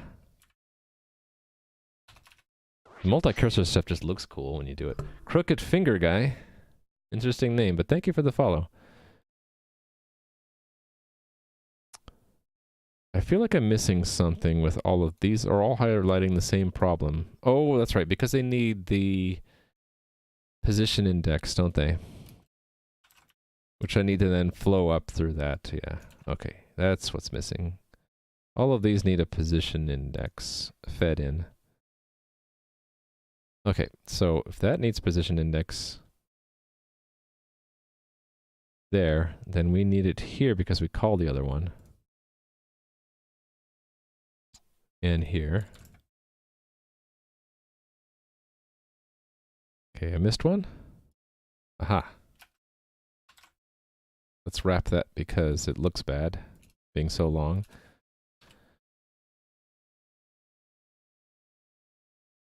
I know this is going to have more compiler errors. I'm just going to let the compiler tell me where I should work next.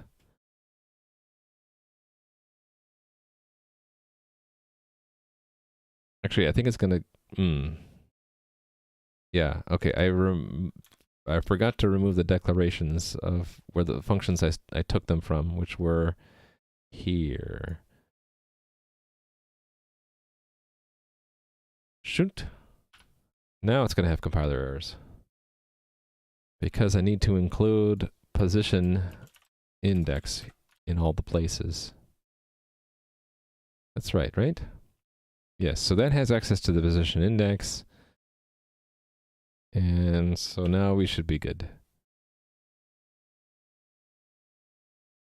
Okay, it's still missing something.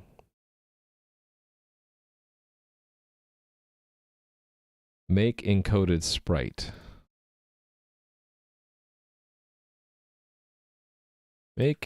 Oh, there we go. Yeah, we don't need that.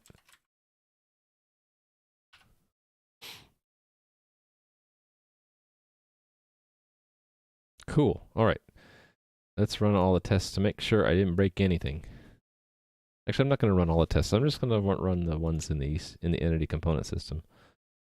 Not that one. This one. This one says ECS in the name because that's the integration layer between the entity component system and the coordinator component, which is used to pass messages back and forth. Did you know C-like languages are eco-friendly? Eco-friendly, as in use less power to run? I can imagine that because they're compiled down to machine language, and so need less power to execute. Is that what you're getting at? Whereas like an interpreted language takes more energy to run because it has to be interpreted?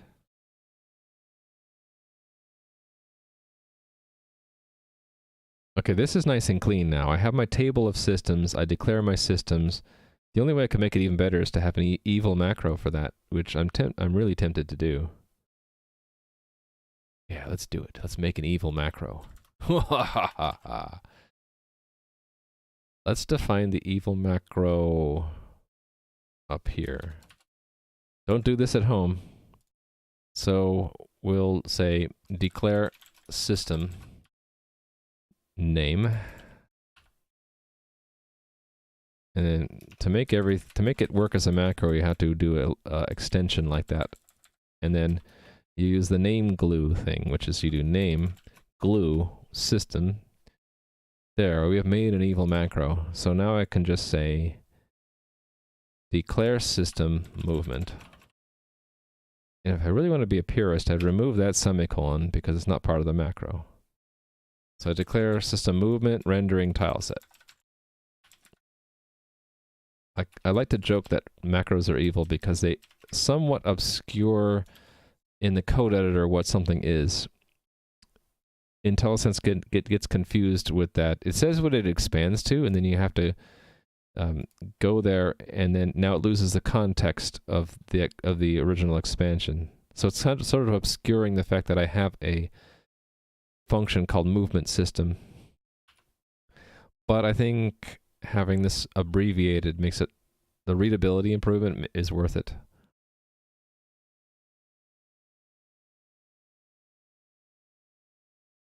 Okay, you know, I don't think I used this last event at all. I think I can get rid of that.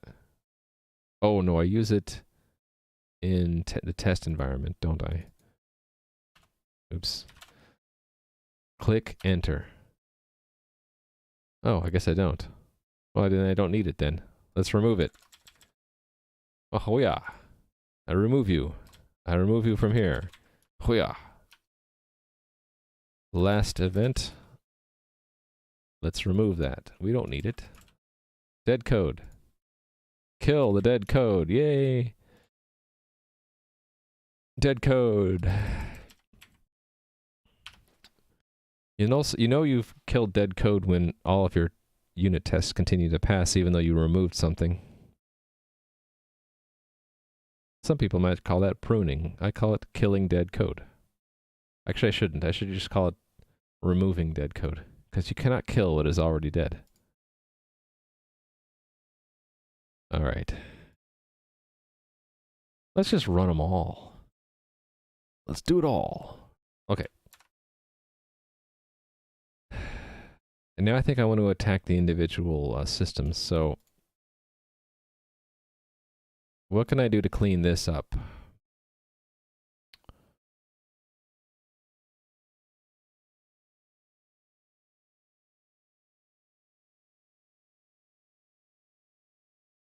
This is a trickier one.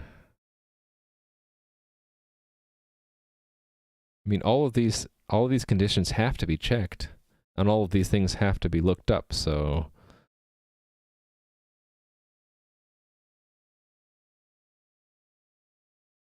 I could take these out as sub functions and just break it up that way. Maybe that's what I need to do.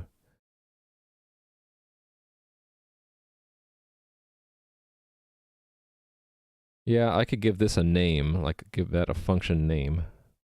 This is basically doing what? Actually, the name would help because I would remember what this is doing. This is saying if the move off flag is set to true, then set it to false. Actually, why am I overwriting the whole component? It shouldn't do that. It should just be doing a delta. This is bad.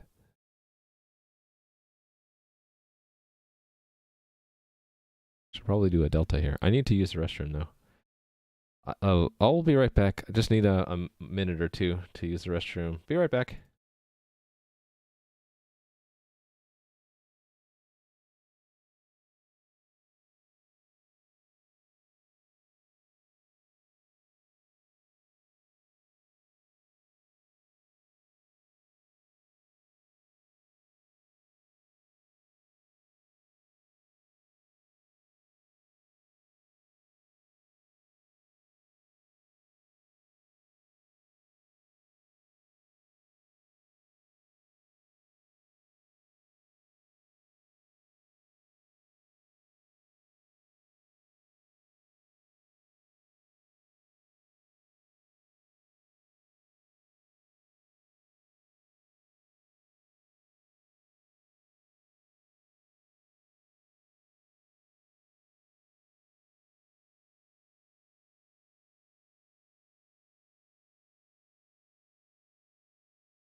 I'm back. Oh, thank you for the follow, Zakarian. Sorry I was away when you hit that follow button. Thank you, Nui.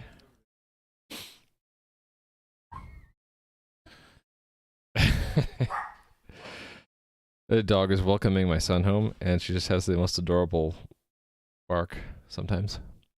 Alright, anyway. I should check this into Git first before I do much more, right? Sometimes I forget to check in progress. So I have essentially broken up the entity component system into pieces when I did this. That's what I'm going to say in my check-in comments here. Right, so divide up the ECS into different pieces. Hey there, Said Who. How are you doing?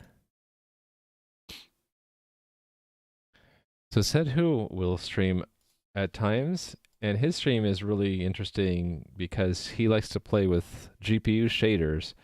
So if you're into math, and especially if you like visualizations of math, check out Said Who's stream. I'm doing well. How are you? Look at my game, Said Who. You can actually scroll around in the world, and do I still have this up? Oh, I got logged out due to inactivity. But normal players now can't walk on water anymore, and I added mountains that you cannot walk into. And you're probably seeing that now, since you're in-game. Hold on.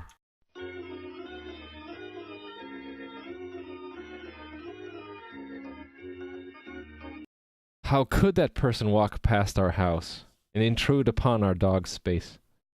Oh, you like it? We're getting there. So today I'm spending time refactoring the code a bit and addressing some of the issues. So there's not going to be a whole lot of game content added today. It's just going to be cleaning up things. Said Who liked sitting inside a lot. Said Who's out in the world. He's not inside of anything. I could lock him away if I wanted. Wahaha! You're trapped. I have trapped you in a mountainous ring. And now I gotta clean it up. Clean up the mountains. There, that's close enough. Actually, I think that was a bush. I can't remember. Anyway. Oh, all sorts of fun things I can do with this. Anyway.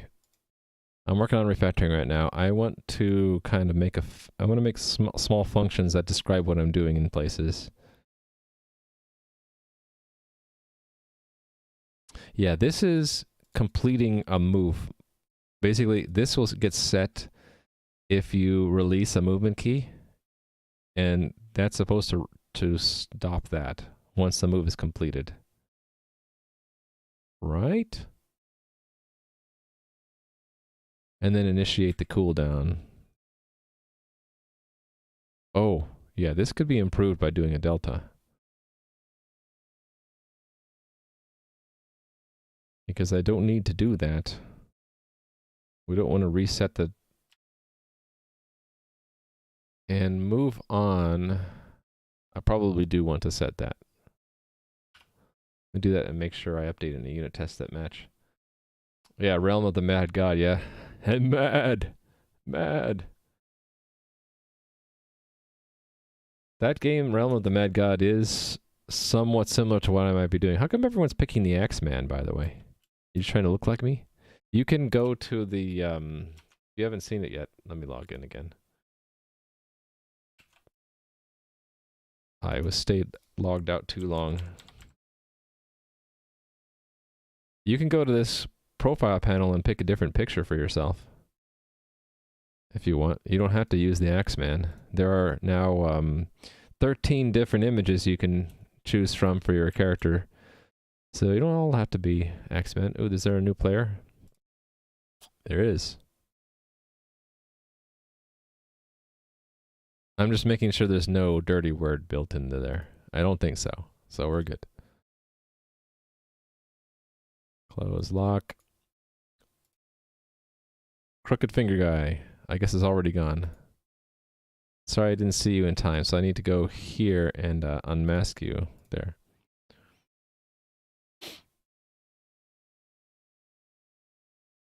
I released you. Said who? You're free. Where did you go now? Oh, there you are. You're way down there. By the way, you're entity number 3221, apparently. I'll move up to my admin mountain. All right.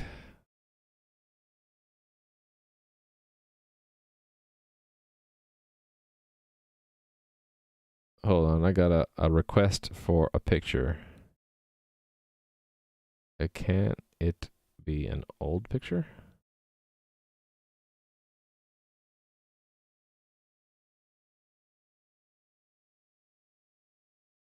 Hold on a second. My daughter is requesting a picture of our cat. And I'm like, I have a picture, it's old. I hope that will do.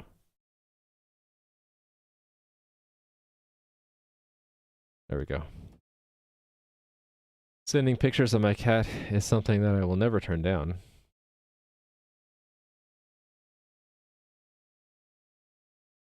Okay. Let's give this a name.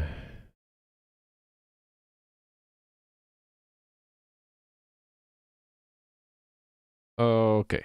What are we going to call this thing?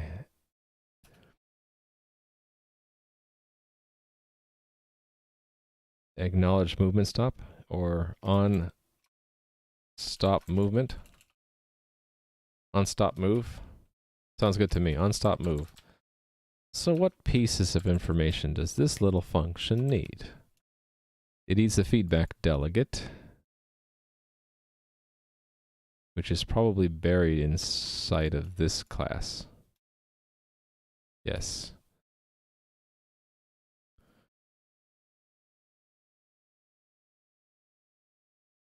This class here. Do I not have access to it? What is this saying? Oh, which is in this namespace. Long, makes the name pretty long, but inaccessible, really? Oh, shoot, that's true.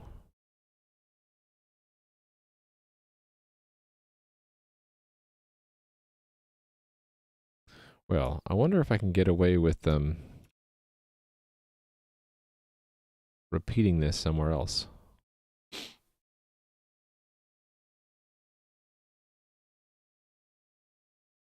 Or another thing I can do is just return that much of it. Maybe I'll just do that way.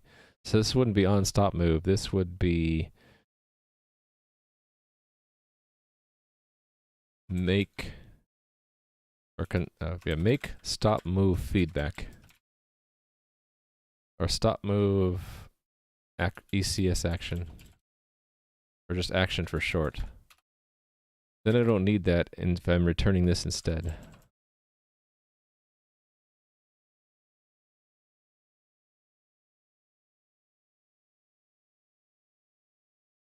What's wrong here? Oh, yeah, I have to return a JSON value. Okay, so the only thing I need is the entity number. Cool. So that is the function I can put down here to make it more readable.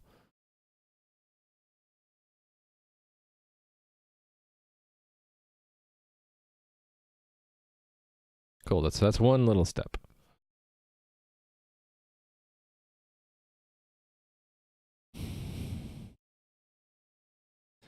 This I can fix as well, right? Well, it's hard to make a function return 2 integers.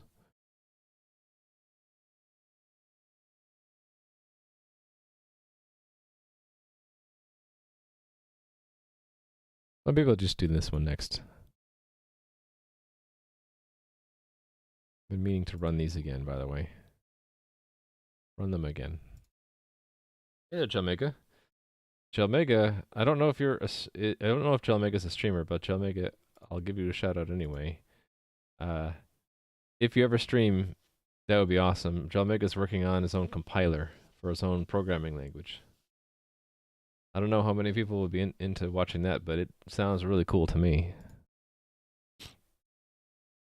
Right now, we just get to hear from him how his compiler is doing.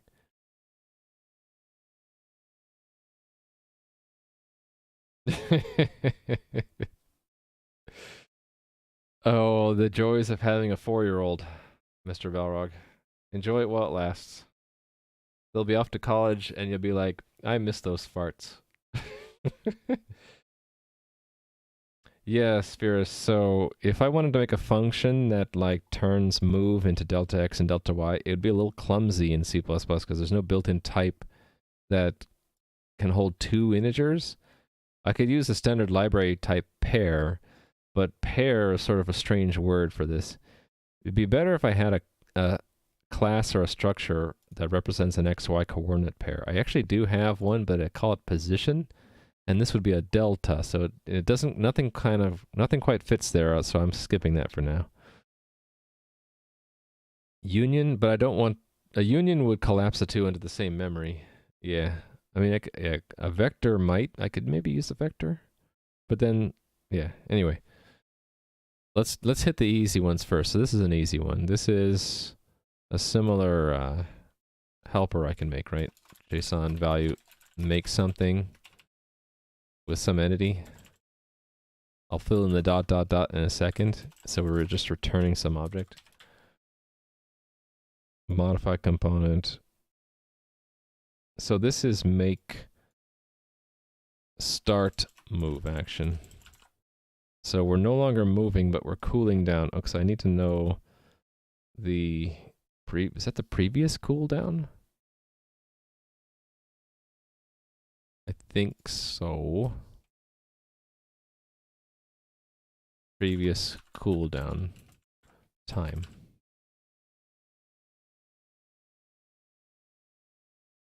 Yes, and so that goes down here. Entity CD.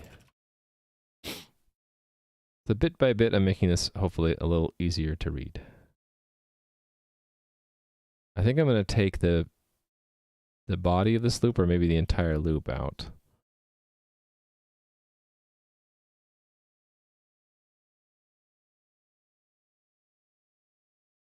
This is really like can move.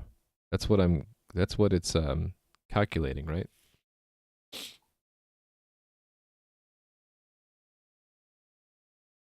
Oh, and there was a bug in here, wasn't there? That Nui found. That if the where is it? Yeah. If a player doesn't have a capabilities component at all, it skips this, and the default is that you can move, and so it'll let you move across the water. So that's one bug I wanted to fix today.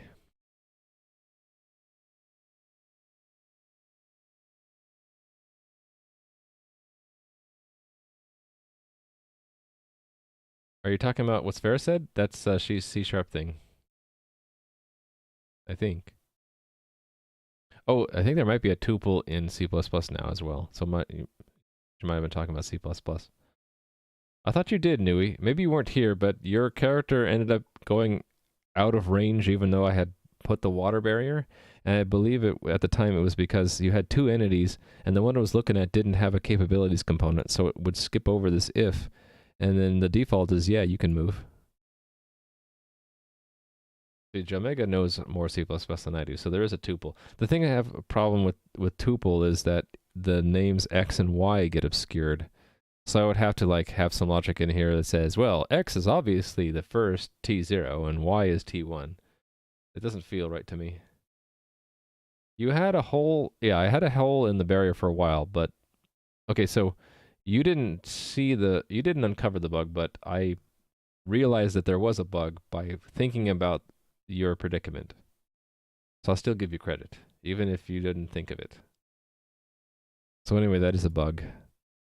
And I wrote that yesterday, right? I don't want to lose it. So as long as I have it for yesterday, then we'll still see it. Actually, I didn't write it down. So let me write it down for today and say,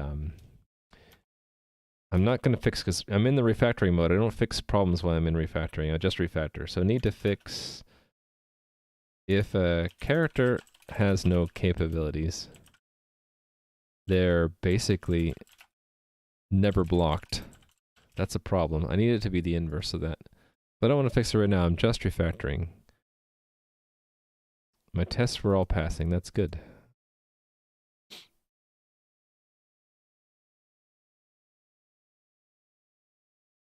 What do you mean you can't be that great at it at 21? You knew tuple right away. You either knew it or you looked it up. Either way, I didn't know it. Age has nothing to do with it. You're making a compiler. Come on. You probably know more about compilers than I do.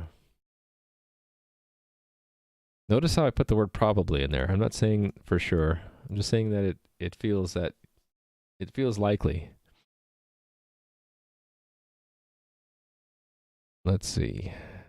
And I have to point out that, like, I've been using C++ for a lot of years, but I wasn't really learning new C++ for most of those years. So, tuples are pretty common. I don't like the fact that the elements of the tuples have no names, and I want them to have the names X and Y. So I prefer the OpenGL, where the elements of a two-dimensional vector are X and Y, and so it's clear which one's X and which one's Y. No, we're not automatically a loser. Come on. Oh, did I read that wrong? Oh no, Spheres is saying that they're super rare in C++. Yeah, and other languages tend to have it more, right? Yeah, I don't like the namelessness of the elements of a tuple. I think if the tuple is just returning 2 of something and it doesn't matter which one's which, then I'd be okay with it.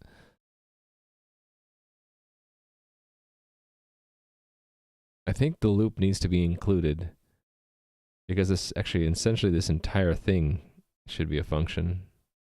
Yeah, okay, that's what I'm going to do. This entire thing is going to be a function called canMove. Bool can entity move. And it's going to return canMove down here. Actually, I don't even need to have a variable, do I? I can, when these continues happen, I can... No, that's for this loop. But this is an immediate return false, right? And if we get down to here, we'll say, sure, you can move. And that's roughly the equivalent logic. Haven't fixed the bug yet, but that's a rough equivalent. And then I need components. What else do I need? Position index, so that's realm server. Rendering system does this a lot. It needs the position index and the entity.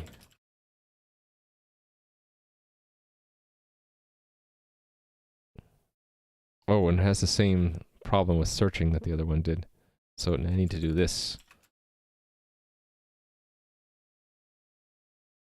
Right, so if it's end, it's continue. And oh, I need X and Y.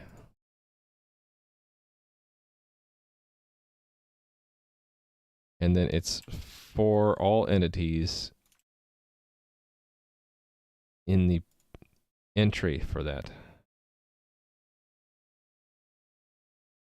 Oh, and this is outside the loop, so it would be return true. Meaning there are no tiles. So you can move, if you're in space, you can continue to move, I guess. Yeah, Setu, that's probably what I need to make. It's just that with C++, then you'll want probably a constructor and then a comparison operator. So I've done that. I'm just feeling lazy. Here, I'll show you where I did do it. This position struct has an X and a Y, but position is not the same as a delta position, so I probably because I feel I would need to be pedantic, I would just make another struct called delta position and then also have an XY. And then probably feel compelled to also have a comparator for order and a comparator for equality. I could do it, I just don't feel like doing it right now. Could use inheritance, oh. But they're unrelated. Really, I could call this position, or I could call it coordinates or something like that.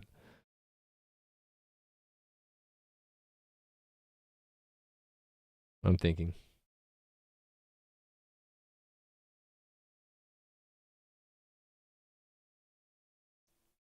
Where was I? Movement? Yes, can move. Okay.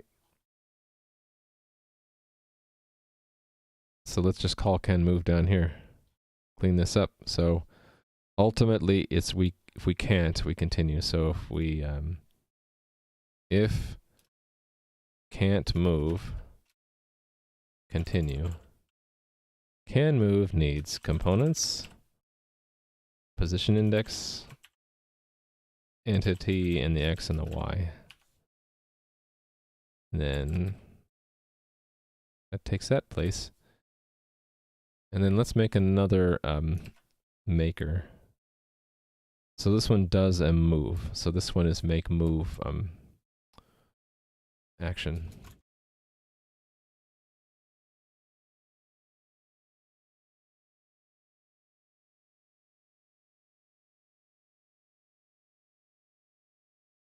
Entity, X and Y. And let's give these better names. Destination X, destination Y. Because I can. And then that is used down here. There. Now this movement system is looking a lot cleaner. So yeah, I can clean this up by making a helper and then making a nice structure. Let me just bite the bullet and do it, right? Why should I be lazy? Let's do it. So even though it's sort of silly, and I already have this position structure, let's make another one called position change or something, delta position.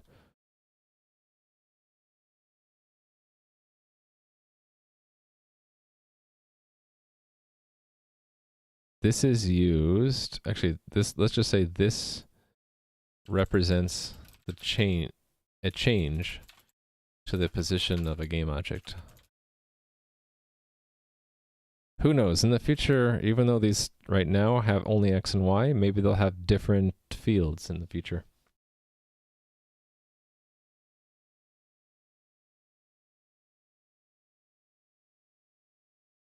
I could use inheritance, but it would look strange to me because they really aren't related to each other that way. You have to ask yourself, what does it buy you to use inheritance? It buys me a little bit of typing, but then I'm mostly copy pasting anyway. I would lose the ability to comment these differently, which is why I actually want to have these different anyway. This is the change in the horizontal coordinate.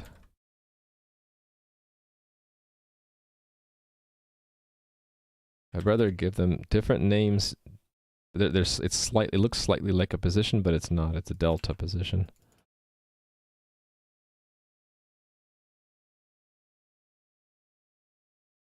Oops.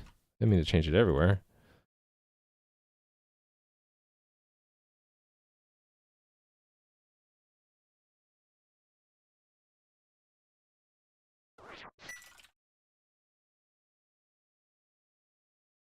I know you guys are probably going to hate me for not using inheritance, but you know, it's fine. Don't worry about it. Thanks for the follow, escape character. I like that name. Probably just thinking about another way of the implementation of ECSL, you wouldn't have a separate position element, but a transform component with position, rotation, scale. Well, yeah. So I just haven't added those yet because haven't needed rotation or scaling. If I add them, yeah, maybe the component becomes transform and not position. All these things are somewhat malleable in the long run, right? Thanks for the follow, Jay, buddy. It's actually a waste of memory. Oh, right. Yeah, the argument is like if in most places, yeah, actually that's a good point. So all of these tiles have a position, but they'll never need a rotation or a scale. So it depends on the context, right? Is it a waste or not? You have to consider what are the percentage of those components that need those fields. If it's very low, then it's mostly a waste, right? And then you would just split them up into different components, which is sort of what I've been doing to reduce the waste. But it's, you know, you can argue it one way or another.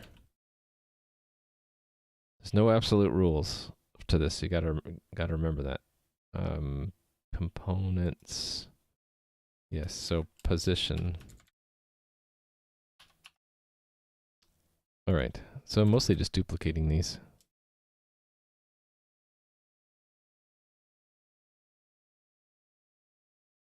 Delta position. And then putting D's in front.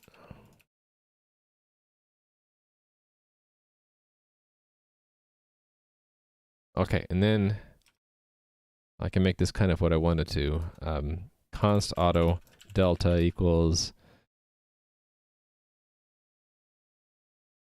map move to delta position. Move. And that's what this does.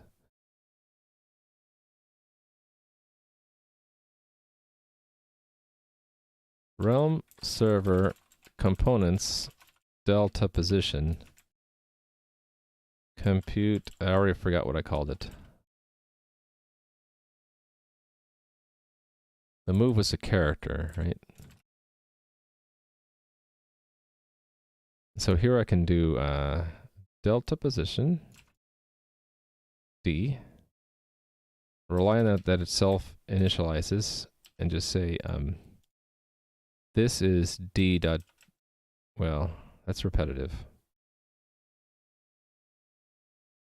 Maybe I don't want the D's in there after all.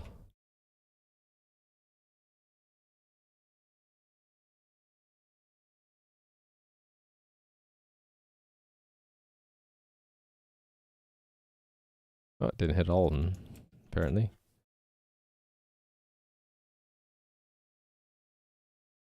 You love what I'm doing with my game? You still have your old games from the 80s? Oh, you still have those on floppy disks? Nice. And hello, how are you doing? I have some of them. I don't have a floppy drive anymore. Oh, what happened there? I don't have a floppy drive anymore, so I can't use those old disks, but I still have them somewhere.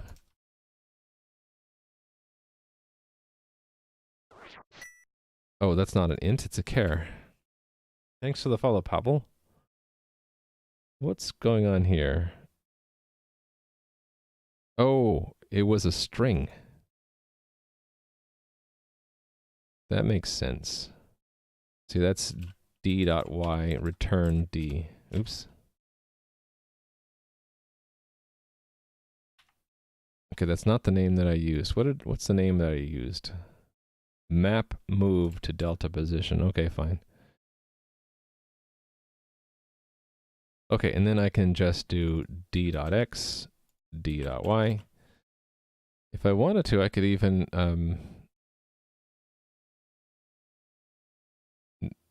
have an add and then also have a y thing. I could get carried away in it, but I'm not gonna. I'll just leave it like that. Is this 2D or 3D? My stuff is 2D. This is what it looks like. It's inspired by old games like the Ultima series. So it's 2D tile-based pixel art. You're represented by a tile, and so is everything else. And you can move through the world and interact with it that way. Yep. All of this is very new, so there's not much you can do in the game, but you can log into it if you want. There's the link to the game, and there's a link to my notebook, which talks about what I'm hoping to do with it. Yeah, today is all refactoring and fixing issues in what I have so far, which is just the beginnings of the game. Okay. This is actually pretty clean. I think I'm going to call it for the movement system and move on. What am I doing on time? 2 hours, 15 minutes. Okay. About midway through the stream. Build it. I'm going to start the unit test running. While that runs... Oh, I have a warning. What is the warning? Double to int. Oh, that's a bad one. That cooldown is a double. There we go. Compiler warnings are good to fix.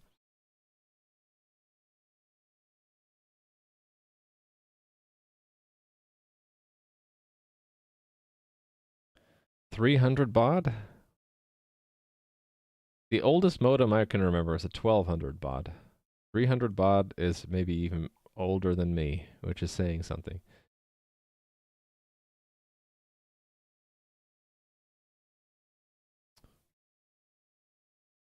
Okay, I'm going to start those tests.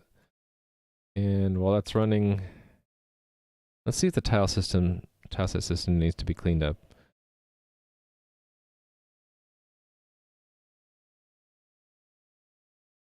Oh, there's a crash. Which test crashed?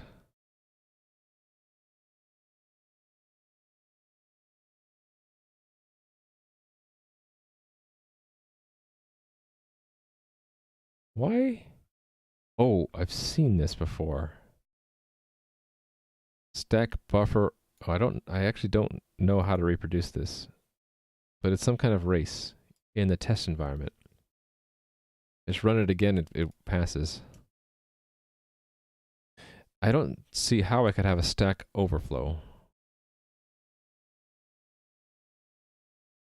Oh, is this saying that it's corrupting the stack, not that the stack overflowed? I think that's what it's saying. It's saying that there was corruption to the stack. Huh. Anyway, it's I think it's exclusive to the test environment because I've only seen it there and I just rerun the test and it's fixed. 46, huh? So you're in my age group. That's roughly what age group I'm in. Which is a bit unusual. I think most people who watch Twitch are in their from like 15 to 30 range. I was told that that's predominantly the age group for Twitch. If you talk to someone over 30 years old, it's likely they don't even know what Twitch is.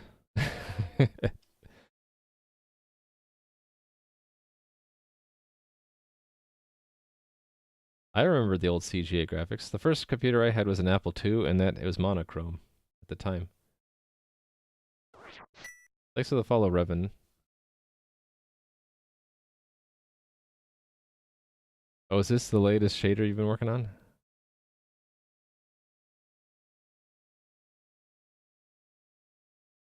Oh no, you're working on making a C version of what you have in OpenGL for vectors, right? Well, that's cool. I didn't know you could do that. What is this? Godbolt.org actually compiles it to assembly for you. That's pretty nifty. I like that. You see, yeah, that's essentially what I just made, right? Only I added some methods to it. That's pretty cool. All right, so this... We're okay now. Okay. I didn't know about Godbolt. No. Never seen it before. That's pretty cool. Tileset. I think I'm going to leave this game system alone. Rendering is the one that's a real B word. It's a real pain, this system. These helper functions are actually what I want everything to fit into. This one's not bad.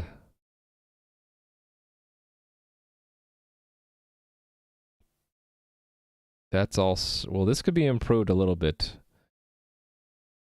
I think.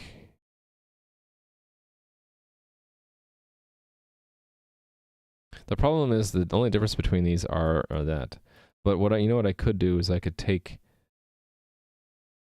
this and wrap it up into a function object.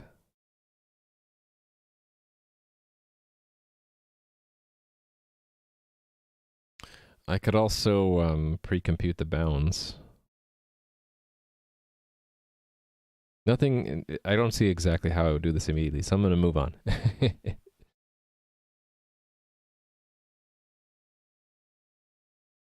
Okay, these I can definitely package up. So this block of code, what is it doing? This is detecting new cameras. This is what it's doing. So let's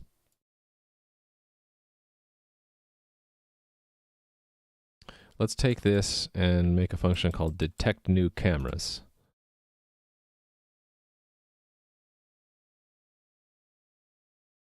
And we'll have it return that new cameras thing. That's what we'll have it do. Detect new cameras.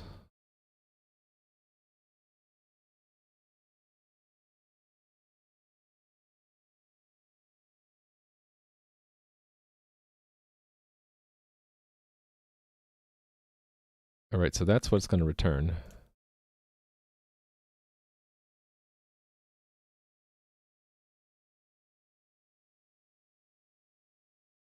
Too bad I need to do it that way. I could do a using, I guess.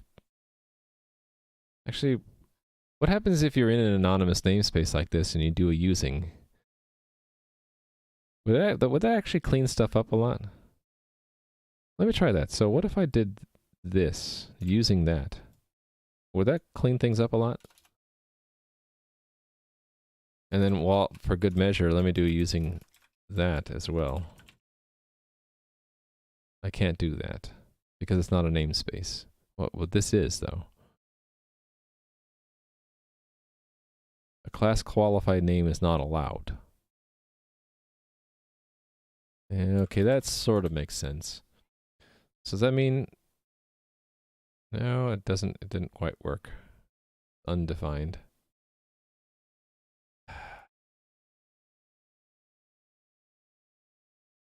What if I did this using... Jalmega probably know what to do here.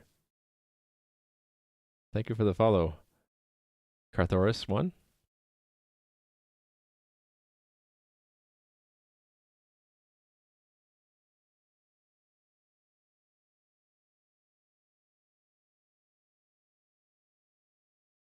Was that a line alone?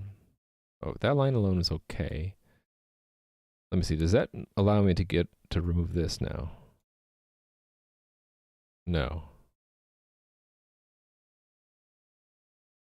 Because that's in a class.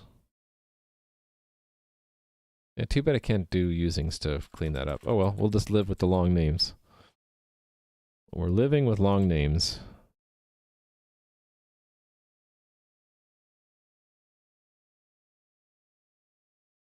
Oh, wait a minute. Where's... No, that's okay? Yes, that is okay. It just took it a while. We'll do that to make it a little bit easier to read.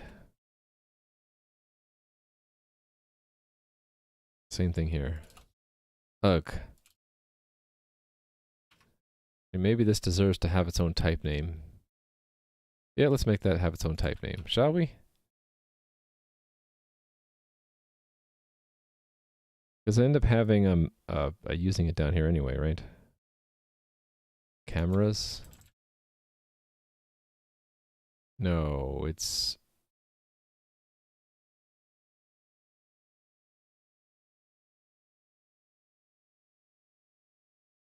Okay, so that's annoying.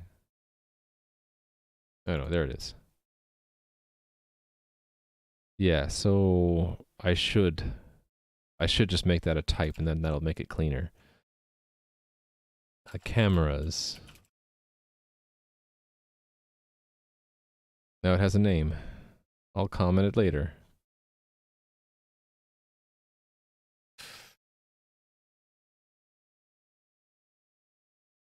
Cameras. Actually, let's look for that. No, not use anywhere else. Okay, anyway.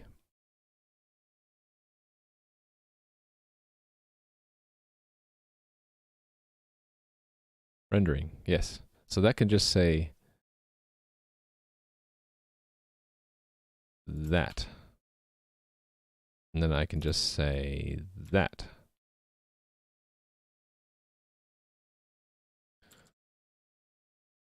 Okay, so it needs access to the components, that's fine.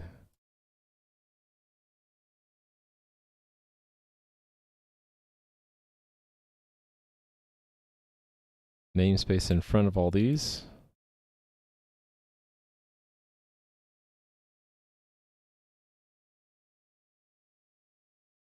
Okay, so we need the existing cameras, but it only needs to, oh no, it does update it.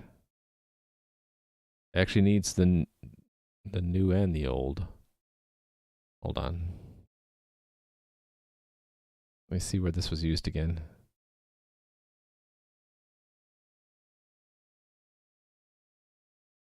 Old cameras is used to just remove from cameras and it's not used again. So maybe that's local and I move that in. Right here. So there'll be cameras and new cameras. New cameras is always return. Okay, that makes sense to me. So we're going to return new cameras and then we're going to pass in by reference the existing cameras. Like that. This needs this in front.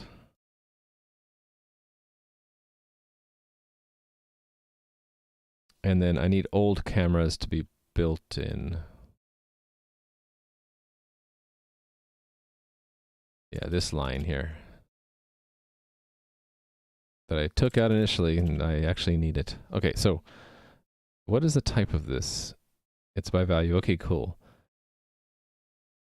So we go through and we see, we go through all the camera components and we see, do we already know about it? If no, add it, mark that it's new, and move on. If we do find it, then it's not an old camera. Really this name should not be old camera. It's cameras to remove. We assume we're going to remove them all, but we don't remove it if we find it. The ones that we don't find, we remove. And then we indicate which ones are new. Okay, that's exactly what I want. So let's do that down here and say auto new cameras equals detect new cameras components cameras. And then I can clean all that up. Cool. I'm not using OpenCV, but you're talking about said who? Might be. Is that computer vision? OpenCV? I've never used it myself.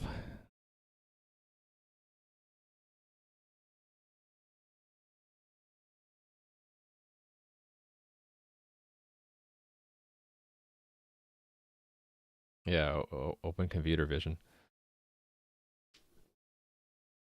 I've heard good things about it. I've never used it myself. Maybe you said who has used it? It's possible.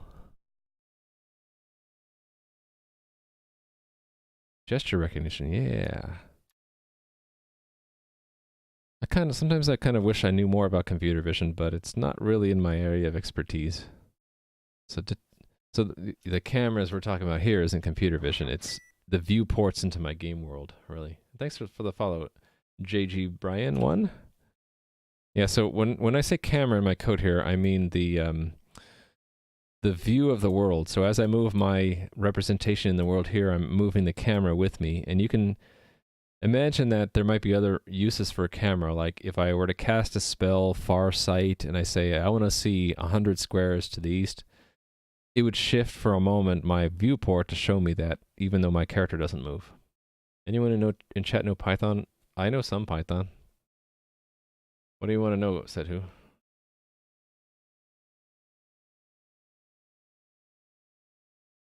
All right, detect new cameras. Yes. Why do I have that if? I don't need that, do I? Because if it's empty, this loop will just do nothing. So why am I doing that? I don't know. That seems pointless. So for every new camera, basically give them a download of what they should be seeing now. For any existing cameras, if it's not new, then skip it. So this is all new cameras. No, these are all old cameras. So if it's a new camera, don't do anything because we already covered it. If it's not a new camera, then find the position of the camera. If the camera's position changed, then make a shift feedback. That's what that's saying.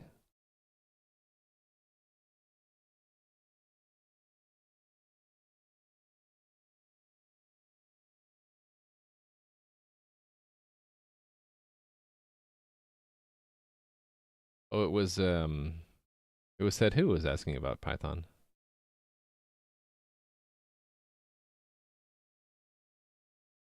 Trying to fix an old game and you have source, but it's seg faults. The seg faults when you upload mesh data to OpenGL. Ew. Sounds like buggy code.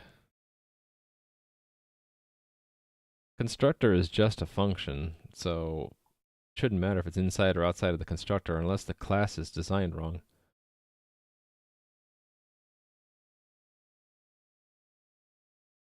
Not buggy code.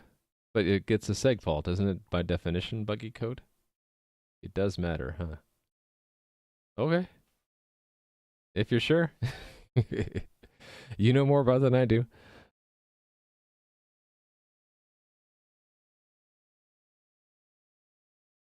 I think I'm going to button this up as another function. Basically, this is update old camera views. So update old camera views. Components, cameras.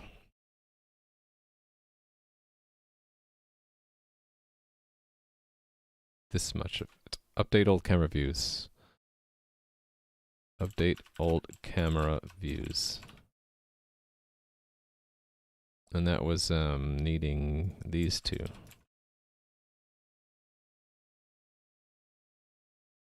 And it needs the new cameras. But that can be const.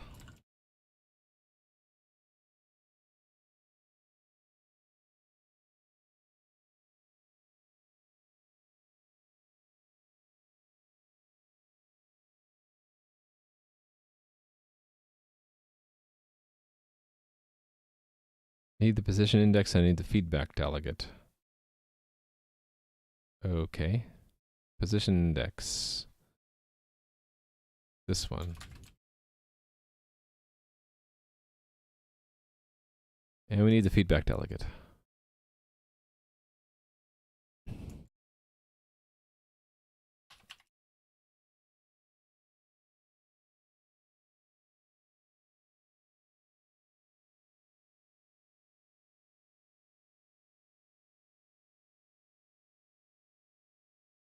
Okay. So where I call it down here. New cameras, position index, feedback delegate. All right, so components, cameras, new cameras, position, feedback.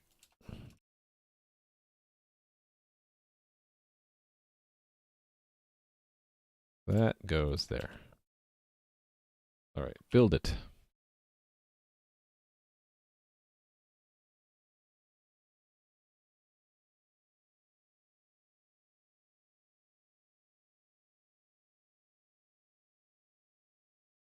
So I'm using my unit tests. I'm not expecting failures, but it's a guard in case I break something by moving code around. Hopefully, my unit tests are good enough that it would catch it with a test failure if I did move the wrong thing somewhere.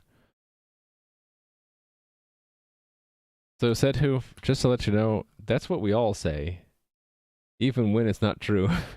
I know it's not my code. That was something that would happen at my last work too. It was the common response would be, not my code, not my fault, not my job, not my code.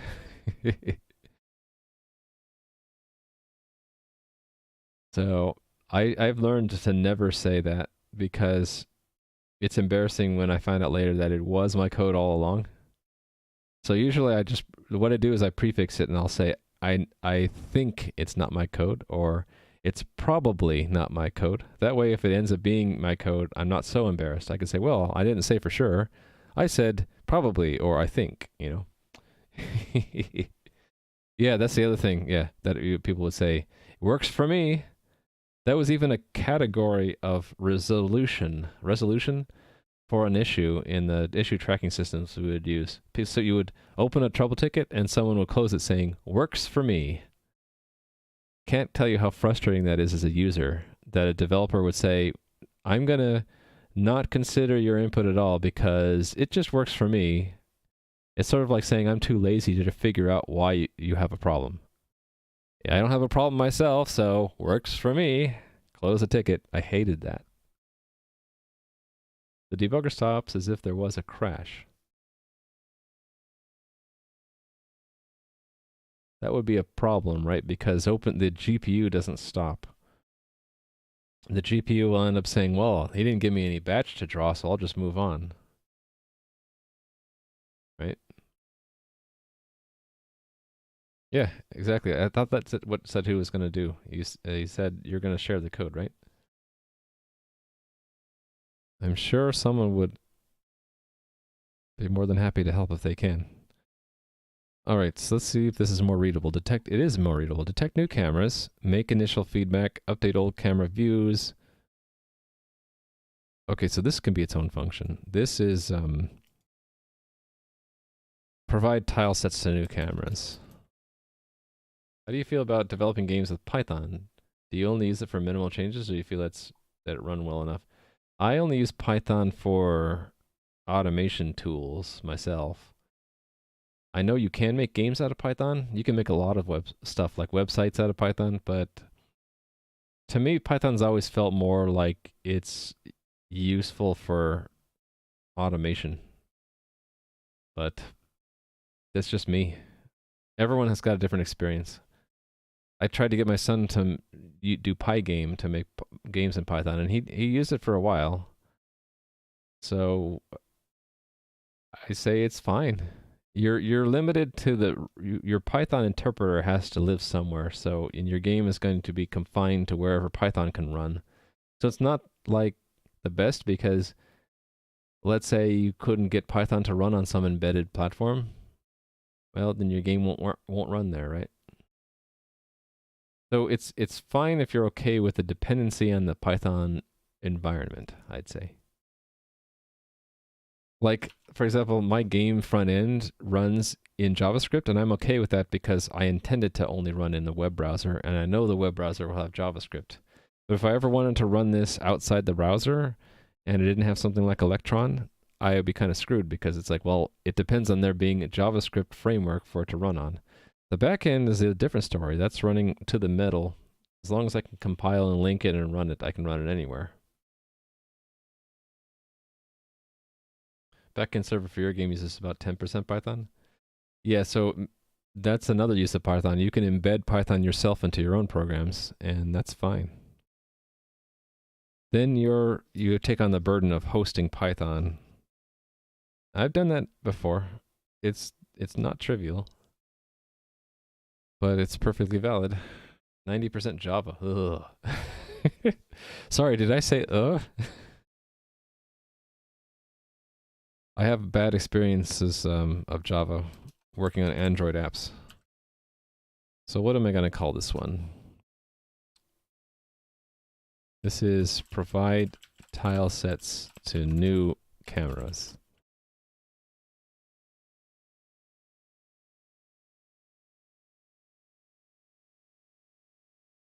Really, it doesn't...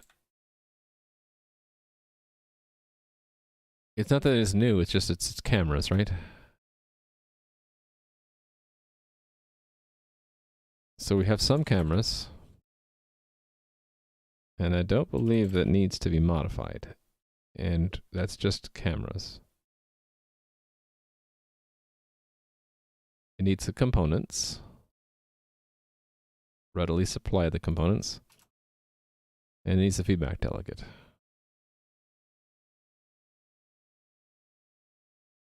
There we go. Provide tile sets to cameras. This one. Components, new cameras, feedback delegate.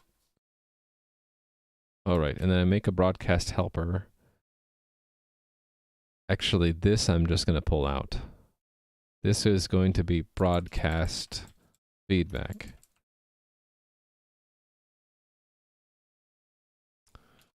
Void broadcast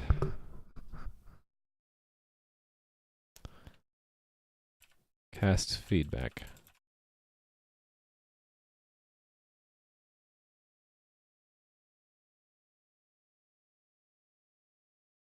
That's this.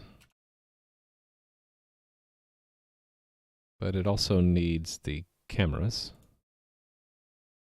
and the components, right? No. Cameras and the feedback.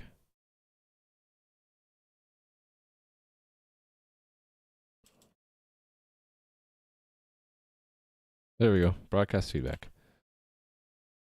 So goodbye closure. Oh, did I get something wrong here? Ambiguous.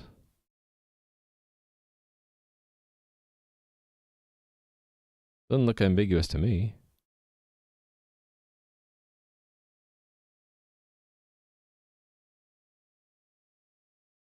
So that's here, right? Message cameras and feedback delegate.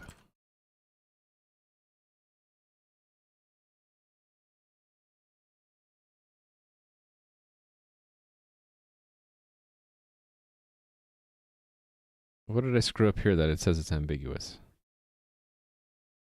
I didn't. It's just, yeah, it's just lame. GL draw elements and no index buffer? You don't need an index buffer. Index buffer just speeds things up, right? Speeds up getting the vertices in.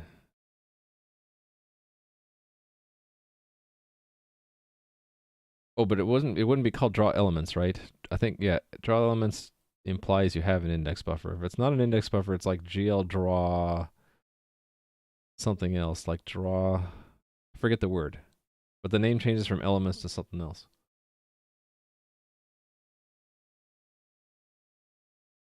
It's the one you learn first and then you stop using once you realize that index buffers are the way to go.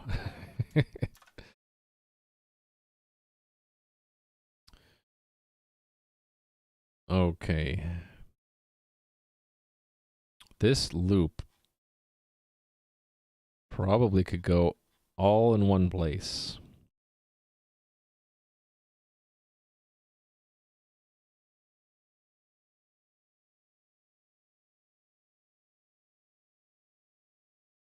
Let's see if I can do it. So what's this tile delta thing?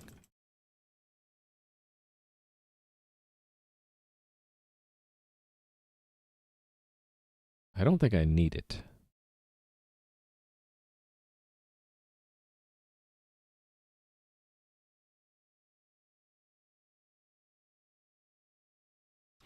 Oh, that's if the tile can change for more than one reason. So I guess I do kind of need it. That's all internal though. So that's the whole thing. So it's all of this. This is going to be multiple functions, I think.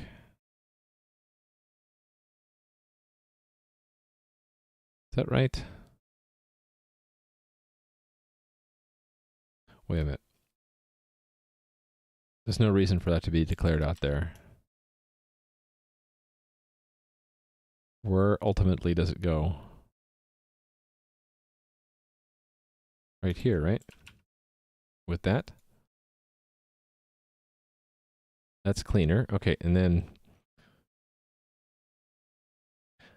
we can just take the body of this for loop, I think, and just say update camera, update tile for cameras. That's what we're going to call it. Update tile for cameras.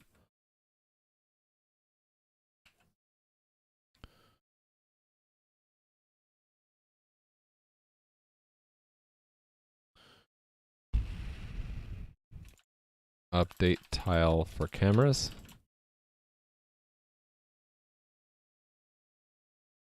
This is going to be cut up into more pieces in a minute. So we need the cameras, obviously. Gonna need the components too. What else do I need? Sprite entities.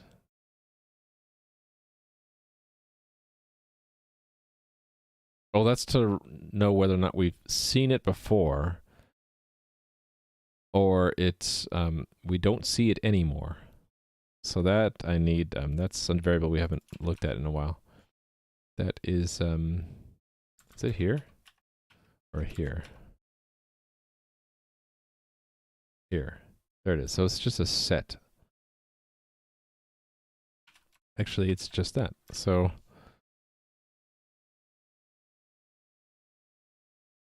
we're modifying that too.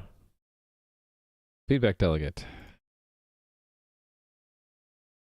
Okay, and we need the entity.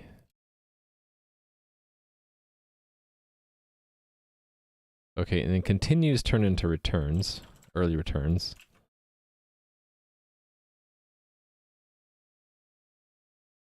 Okay, we need the new cameras as well as all the cameras.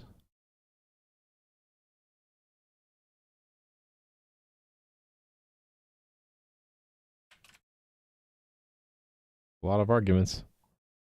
And then the realm server components in front of these. And here. And here. And we good. Okay. Oh, no, there's one more. All right. Update tile for cameras.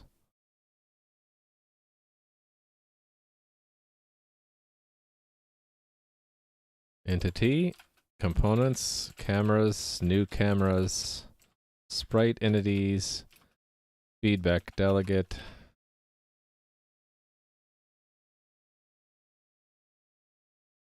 All in the name of readability. Hopefully the compiler does the right thing and detects that really I'm just doing that for readability and then just inserts the code in there.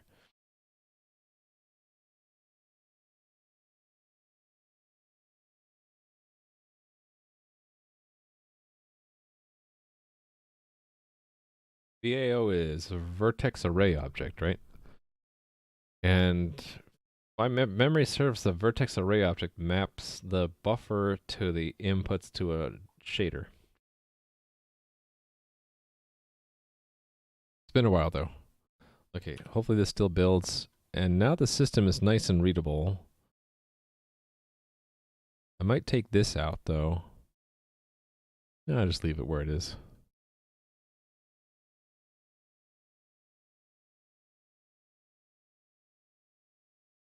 Yeah, but specifically it's mapping the parameters to the shader, like variables. It's telling the shader where to fetch the actual values at runtime, like basically the shape of the buffer. It's describing the shape of the buffer for the shader, like how to feed data from the buffer into the shader. And I wish that was explained better because it took me a while to figure that out when I was learning OpenGL. I guess they just basically assumed, oh yeah, you know what an array is. Yeah, the VBO is a vertex buffer object. IBO is an index buffer object. Yeah, it's because the index is used as it's a secondary lookup, right? You say, well, instead of giving you the vertex data directly, I'm going to give you an index into another table and go there to get it. Hey there, Kobayashi Maru. I like that you come in and have a bunch of emotes. I don't know many other people that do that. That's pretty cool. Yeah, so I'm refactoring today. I've reduced the rendering system of my game down to almost fit in a page. This update tile for cameras is a huge function that's almost 200 lines long, so I think I'm going to whittle that a little bit more.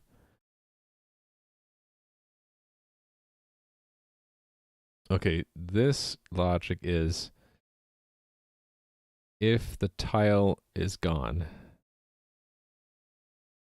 tell everyone it's been removed. It's a little bit inefficient because the broadcast goes to every single camera, so it even goes to cameras that might not have known that that sprite existed. The worst that they'll see is they'll be like, oh, I don't know about that entity, so, you know, something got removed from the game, I don't know which, but it got removed.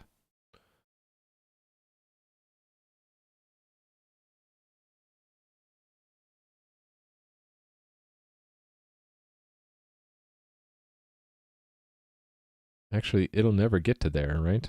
Because it'll go into here. So I don't need this check, do I? Yeah, if type is not valid, I mean, if tile isn't valid, the position isn't valid, or it's not in the current zone, then it'll eventually return. So this check is completely redundant. And so is this one, because that's also there.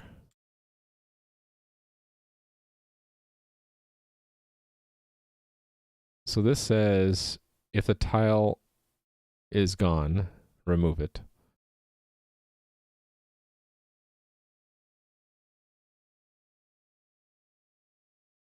Then we load the position of the sprite in the world, and then see, did it have a previous position?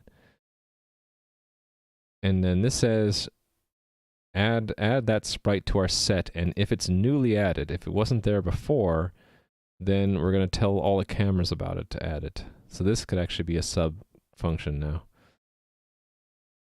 Otherwise, we have to see, did the tile change? It's an update. In addition, if it moved, tell all cameras that it either moved, removed, or was added, depending on if it's in or out of the vision of that camera. Okay, so let's do this piece by piece here. This part, should I include the loop too? Yeah. So this is, actually, if this is the same as the add sprite down here, maybe I can reuse the function. Part of it is. Part of it is, so I can, okay, I'll do this in 2 steps then. So this whole thing is one function. This is announce new sprites, I think.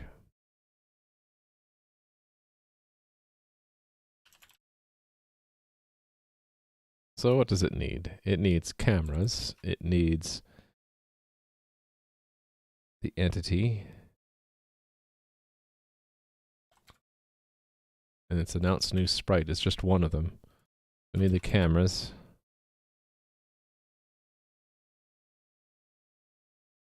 Its position. We need to know if the camera is new or not. If it's a new camera, we don't need to tell it.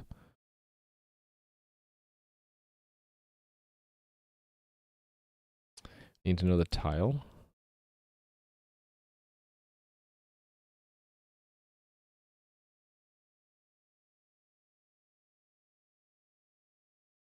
What's the position used for in this function?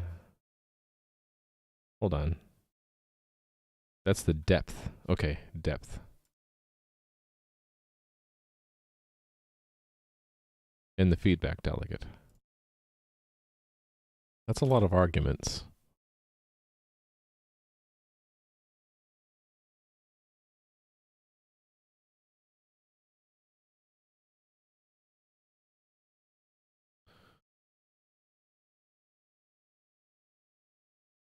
So that's depth, but I don't want to lose. I'm gonna put this code where it belongs first. Right here.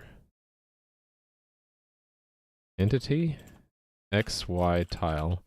The depth is this variable, which I should be interpreting as an int. I don't know why I wasn't. Cameras, new cameras, feedback delegate. Okay, have a good stream, Spheros. Everyone make sure to check out Spheros' stream if you haven't seen it. She's working on a game in Unity. It looks pretty cool. Okay, cut it down to size there. And then depth needs to go here. I'm gonna cheat a little bit and do that. Because I can. They sort of go together.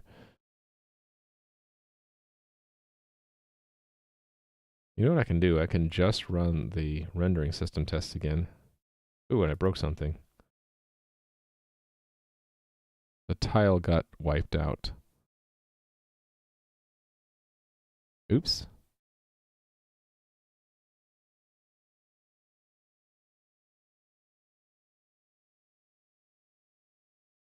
Oh. It's not an int, is it?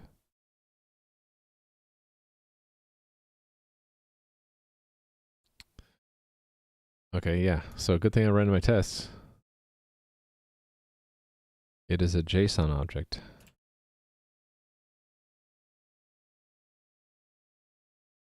There we go.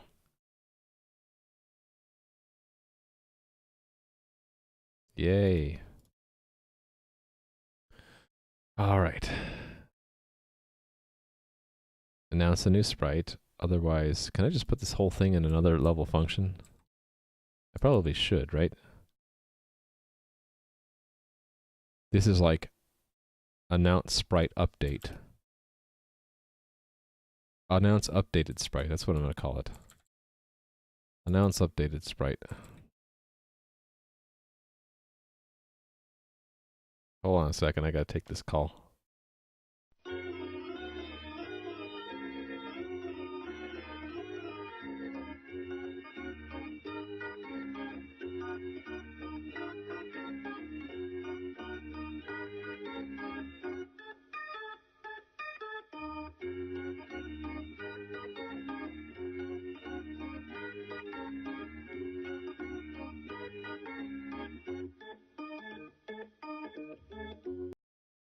Oh, hey there, Adam.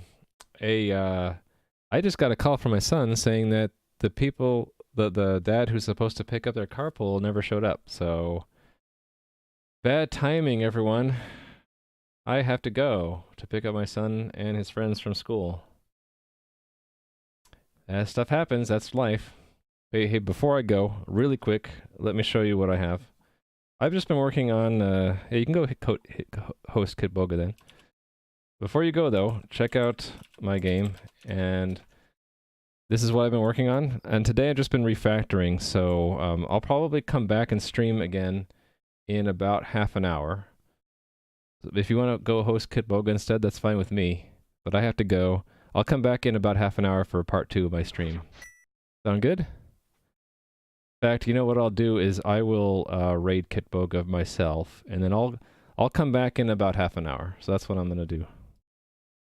Sound good? Let's go do that. Let's go raid Kitboga. And okay, so we're raiding Kitboga, but I'll be back in like a half an hour, and I'll let you guys know in my Discord. Thanks for the follows, everybody. I gotta run, but I'll be back. So I'll just keep my screen up and just say what I'm waving, and we're gonna go raid. See you in a bit.